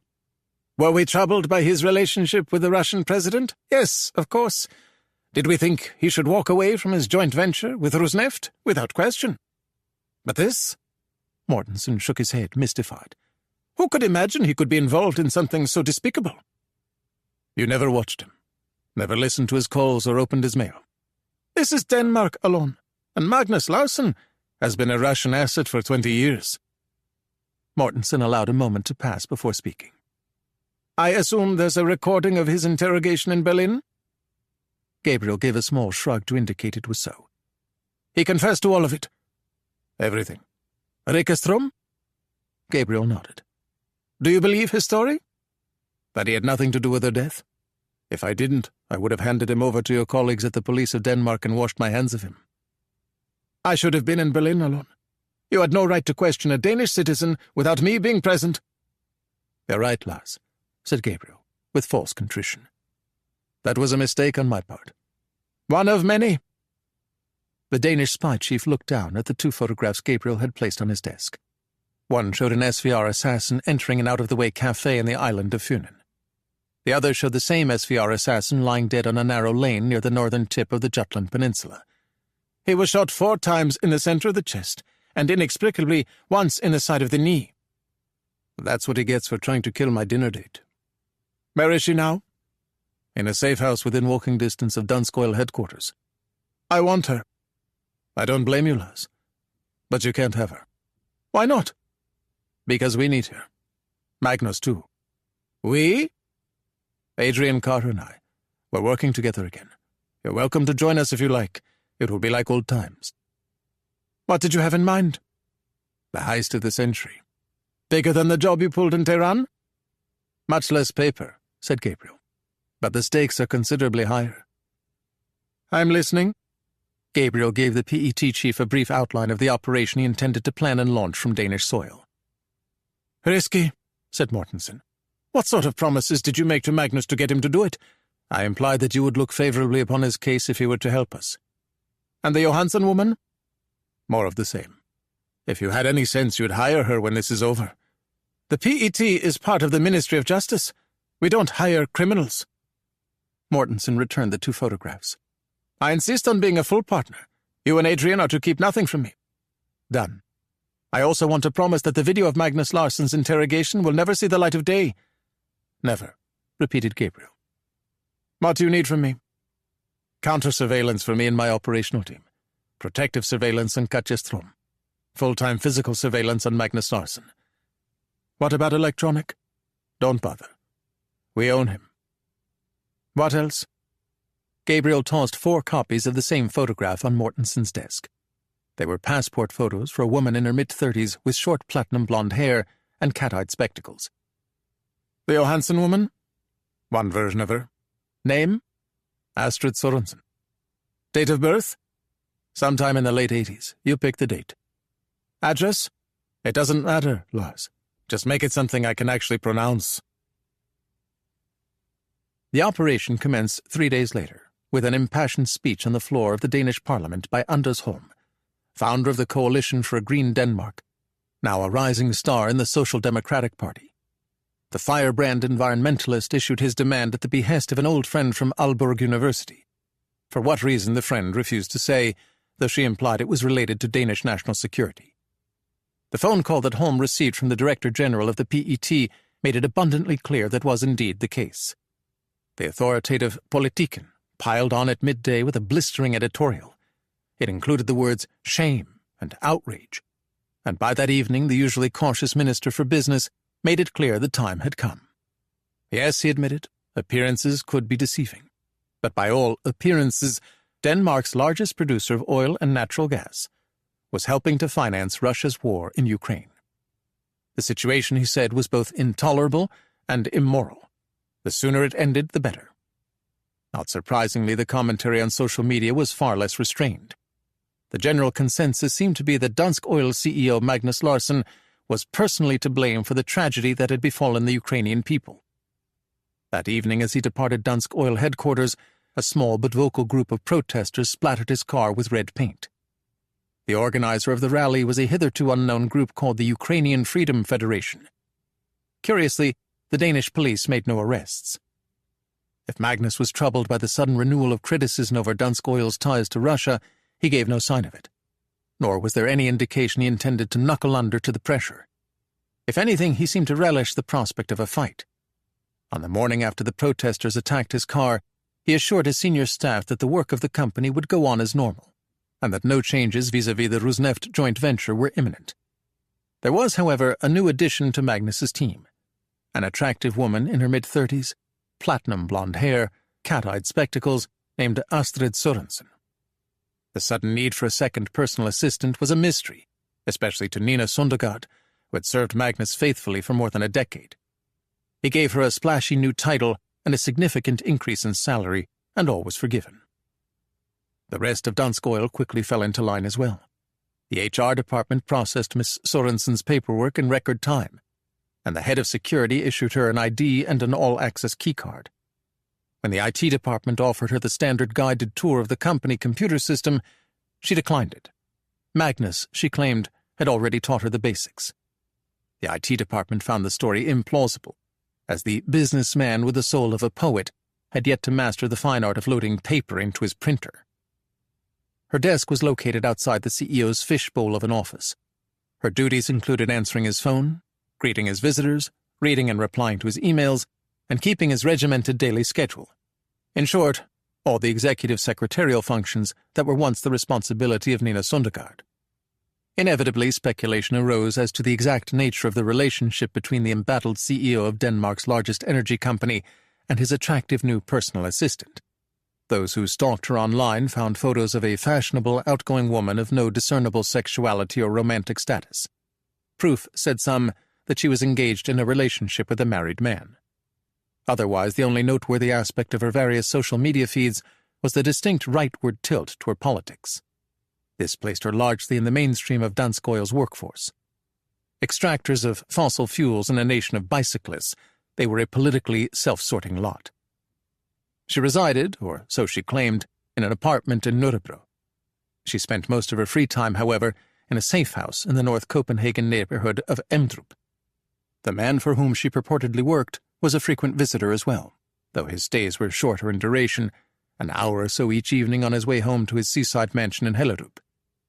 Neither his wife nor his employees knew of his unusual movements, only his loyal driver, who assumed his boss was involved in nothing more interesting than another extracurricular romance. Lars Mortensen of the PET dropped by most evenings to observe the training sessions. For better or worse, neither operative required much instruction when it came to the basics of tradecraft. One was a professional thief and confidence artist, the other a high-profile business executive who had been working as a coerced Russian asset for 20 years. Natural deceivers and dissemblers, they were a dream couple. It was Gabriel, with help from Natalie and Dina, who wrote the story of their on-again, off-again romance. It seemed that young, vibrant Astrid desperately wished to wed wealthy, dashing Magnus, and unlike many of his other friends, was not put off by his descent into pro-Russian infamy, in large part because young, vibrant Astrid was rabidly pro-Russian herself. Regrettably, this was the least offensive of her political views. She also believed that Denmark needed to expel its Muslim minority, that the COVID vaccine was lethal, that global warming was a hoax, that homosexuality was a lifestyle choice, and that a cabal of blood-drinking liberal pedophiles controlled the global financial system, Hollywood, and the media. An accomplished pickpocket, she possessed the nimble fingers of a virtuoso musician. Even so, she practiced dialing the combination of Nikolai Petrov's safe 1,000 times at least, with the lights on, in pitch darkness, with her eyes open, while wearing a blindfold. Under any conditions, 10 seconds was all she required. But in order to reach the safe, she would first have to pick the lock on the door of Petrov's office. The PET staff locksmith gave her a set of professional-grade bump keys and installed an array of common European locks on the internal doors of the safe house. Ingrid preferred to use the grip of a screwdriver, wrapped with tape to mute the sound, rather than a hammer to perform the actual bump. Extensive practice proved unnecessary. On her first attempt, she could open any door in the safe house in 5 seconds or less, a fraction of the time it took the locksmith from the Danish security service. She was likewise proficient with the secure office communications device known as the Genesis. 3 test messages landed simultaneously at Kingsall Boulevard and on Gabriel's secure phone within seconds of being sent. The photograph in which the final message was embedded depicted a smiling Ingrid with her arms wrapped around the neck of a delighted Magnus Larsson. The camera of the Genesis looked and functioned like the camera of an ordinary iPhone, but the device's operating system had the ability to automatically hide and encrypt newly snapped photographs. Langley sent along an 80-page mock-up of the Security Council directive, complete with Cyrillic letters and numerals. Despite numerous attempts, Ingrid was never able to photograph the entire document in less than 5 minutes. "An eternity," said Lars Mortensen. "But necessary," replied Gabriel. "Under no circumstances can she steal the document itself. If that happens, I will be negotiating with Nikolai Petrov to obtain the release of 2 Danish citizens from Russian custody." "Better you than me, Lars." With the help of an encrypted feed from the National Security Agency, Gabriel and his team were able to observe Petrov twice each day like clockwork. Once at 5:30 in the morning, and again around 10 p.m., when he arrived home from the Kremlin. On several occasions, the Russian stepped away from the desk when the door of the safe was open. There were 2 interior compartments. The lower was packed with gold ingots and bundles of cash. The classified documents were stored in the safe's upper chamber, arranged vertically like books on a shelf. They appeared to be 14 in number, all with Security Council bindings. The camera shot allowed Gabriel and Lars Mortensen to create a scale replica of Petrov's office inside PET headquarters. No matter which type of lock they used on the outer door, Ingrid was able to remove the mock directive from the safe and place it under the desk lamp in less than 30 seconds. Only once, however, was she able to photograph the 80 pages in less than 5 minutes. It was the same day that Adrian Carter informed Gabriel that he was on his way to Copenhagen. The time for preparation, it seemed, was nearly over. The Russian asset, codenamed Komarovsky, had made his move. 41. Copenhagen Station. The American Embassy, perhaps the most hideous building in all of Copenhagen, was located on the Dag Hammarskjöld Allé, about a kilometer from Dansk Oil headquarters. Carter received Gabriel in the secure conference room of the CIA station, dressed in a blazer and a pair of crumpled gabardine trousers. The overnight flight from Washington had been unkind to him. He looked exhausted and under stress, never a good combination. He extracted a cup of coffee from a pump-action thermos. "The President sends his regards. He wishes to thank you for undertaking this dangerous operation on our behalf." "I'm not the one who's going to do it, Adrian." "Is she ready?" "As ready as she'll ever be." "How long will it take her?" "Too long for my comfort." "Can you be more specific?" "If the actual Security Council directive is 80 pages, it will take her approximately 6 minutes from beginning to end." "And she knows that she can't remove it from Petrov's office?" "She knows, Adrian." Carter sat down at the head of the conference table. "I enjoyed your public campaign against Dansk Oil immensely. The red paint on the limousine was a lovely touch." "More to come." "Is Comrade Larsenov behaving himself?" "It appears so." "Russian surveillance?" "My partners at the PET say not." "Or go for launch? Is that what you're saying?" "Do I have a choice?" "Not really."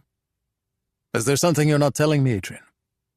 "One of Russia's newest ballistic missile subs slipped out of Kola Bay the night before last, and their Tupolev bombers can't seem to stay out of our airspace off Alaska." "Any other good news?" "We think they might be moving some of their tactical nuclear weapons closer to the Ukrainian border." "You think?" "Low to moderate confidence," said Carter. "What about the South African highly enriched uranium?" "Our best guess is that it's somewhere between Russia's western border and the Kamchatka Peninsula in the Far East.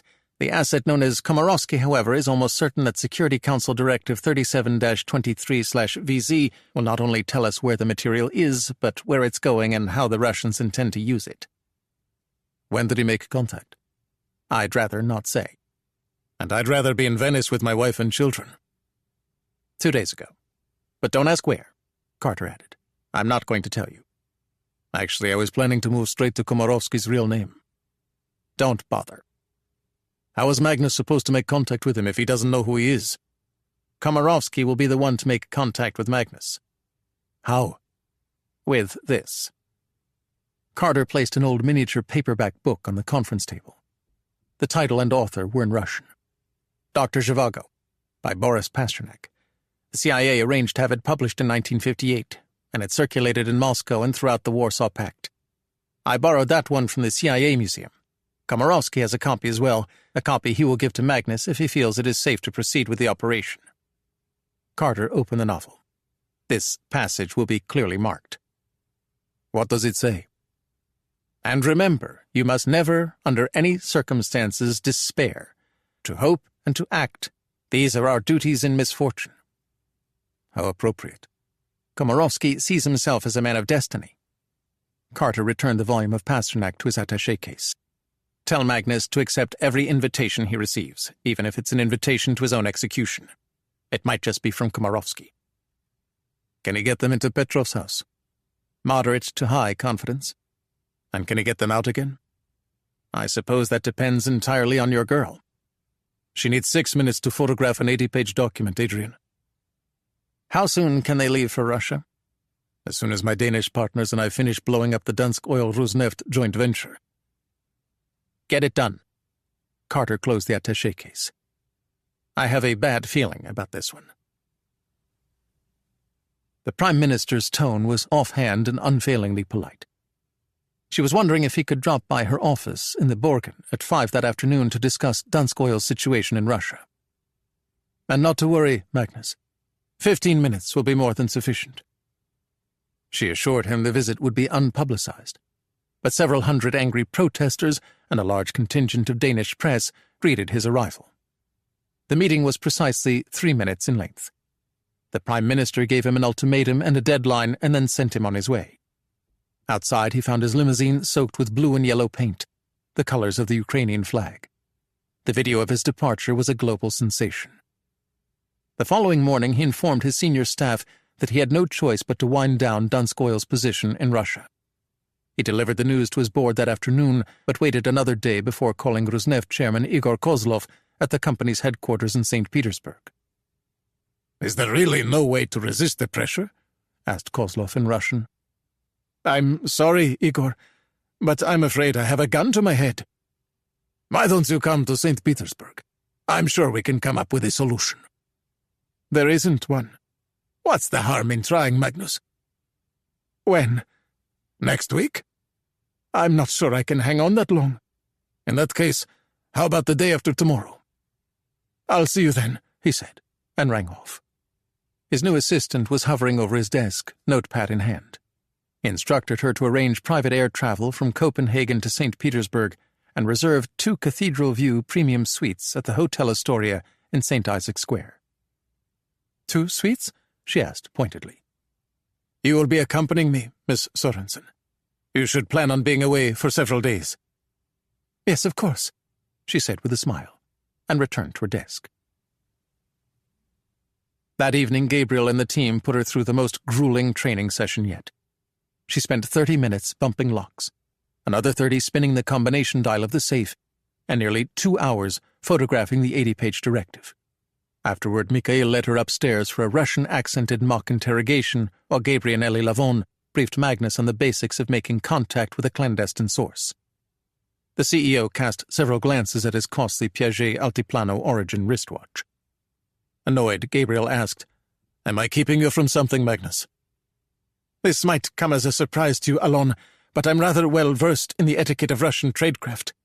And I'm not at all surprised that this Komarovsky fellow wishes to keep his identity secret from me. He's playing a very dangerous game. Any candidates? I was about to ask you the same thing. He'll be the very last person you would expect. I suppose that would be Nikolai Petrov himself. Magnus was suddenly distracted by the sound of Mikhail's shouted questions upstairs. Is that really necessary? For your sake, I hope it isn't. Is this the part where you threaten to destroy me if anything happens to her? Magnus lifted his eyes toward the ceiling. You needn't worry about Miss Sorensen, Alon. I'll do whatever it takes to make sure she leaves Russia alive. The next morning, a Dansk Oil spokesman announced that CEO Magnus Larsson would be traveling to St. Petersburg to begin the discussions on winding down the company's joint venture with the Kremlin-owned Russian oil company Rosneft. Nevertheless, Magnus's departure from Dansk Oil HQ that evening was once again marred by an ugly incident involving protesters.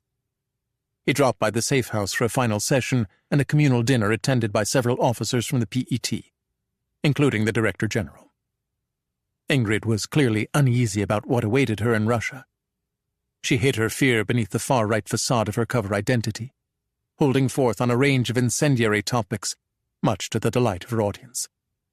"It's all scientific stuff," she said, borrowing a line from Tom Buchanan. "The idea is, if we don't look out, the white race will be utterly submerged." After dinner, Magnus returned home to Hellerup, and Ingrid headed upstairs to pack. She went to bed around midnight, and by 5 the next morning, she was gone. Gabriel waited until their chartered aircraft was airborne before entering her room to search for clues as to the true state of her emotions. Her farewell note was adhered to the wall, handwritten on an index card, impaled with a pushpin. "I won't let you down," was all it said. Part 3. The Contact. 42. St. Petersburg. In the broad square outside the old house of the Soviets, Lenin stood atop his plinth, his right arm stretched westward. Russians used to joke that the founder of the Soviet Union looked as though he were forever trying to hail a taxi. But one courageous social media dissident had hit upon a new theory, that Lenin was actually exhorting the young and able-bodied to flee Russia before they could be mobilized for the anticipated late-winter offensive in Ukraine. The dissident's video commentary had not found favor with Russian authorities, who dispatched her to a penal colony in the Ural Mountains after a summary show trial. Her husband and children had not heard from her since. Ingrid snapped a photograph of the enormous bronze statue with her new phone as their Mercedes limousine sat in late-morning traffic in the Moskovsky Prospect. The car had been waiting for them on the tarmac at Pulkovo Airport. A reception committee from Rosneft had eased their way through the arrivals process. No one had bothered to inspect Ingrid's passport, let alone her mobile cellular device. She forwarded the photograph via an ordinary en clair text message to a friend in Copenhagen, a friend who did not actually exist, and included a few biting remarks about the European left befitting her new populist image. She also sent it to dashing Magnus, who was sitting next to her in the back seat of the Mercedes. This time her commentary was of a sexual nature. It brought a smile to the handsome features of his face. "I'd love nothing more," he murmured in Danish, "but I'm expected at Rosneft. Are you sure you don't want me to come with you?" His response was well rehearsed. "Given the circumstances, it's probably better if you don't." "What will I do with myself all afternoon?" "St. Petersburg is one of the world's most beautiful cities. Take a nice long walk." "It's freezing." "You're Danish." The playful squeeze he gave her hand did not go unnoticed by the Rosneft security gorilla in the front passenger seat. "I think you'll survive." "I certainly hope so," remarked Ingrid quietly, and stared out her window at the Orwellian Soviet-era apartment blocks clustered around Victory Park.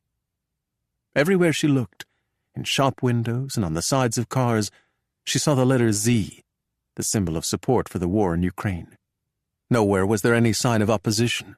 For even mild opposition, a shirt, a hand gesture, was no longer tolerated. The Russian president had recently referred to anti-war activists as scum and insects. It was rather tame in comparison to the standard 2 minutes hate that appeared nightly on state-run television. Finally, they reached Senaya Square, and the thunderous Moskovsky Prospect gave way to the imported European elegance of the Tsarist city center. Magnus was on the phone with Dansk Oil HQ when they rolled to a stop at the red-awninged entrance of the historic Astoria Hotel. He muted the call as Ingrid was climbing out of the car.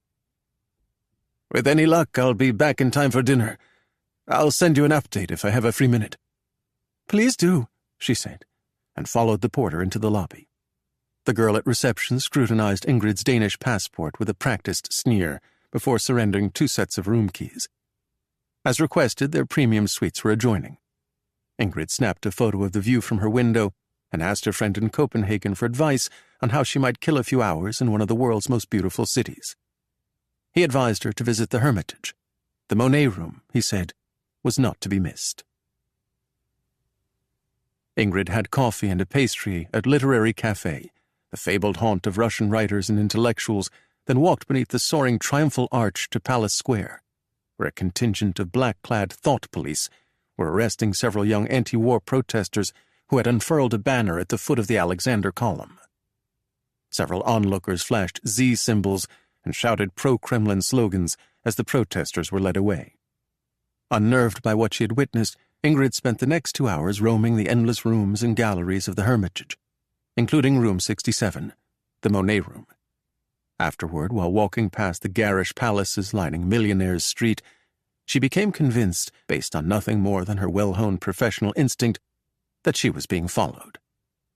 She made no attempt to locate or evade the surveillance, for such countermeasures would not have been in keeping with her character. Instead, she paid her respects at the Eternal Flame in the Field of Mars. Then she toured the Marble Palace, which Catherine the Great had given as a gift to her lover Grigory Orlov, leader of the 1762 coup that removed Catherine's husband from power and installed her as an Empress of Russia.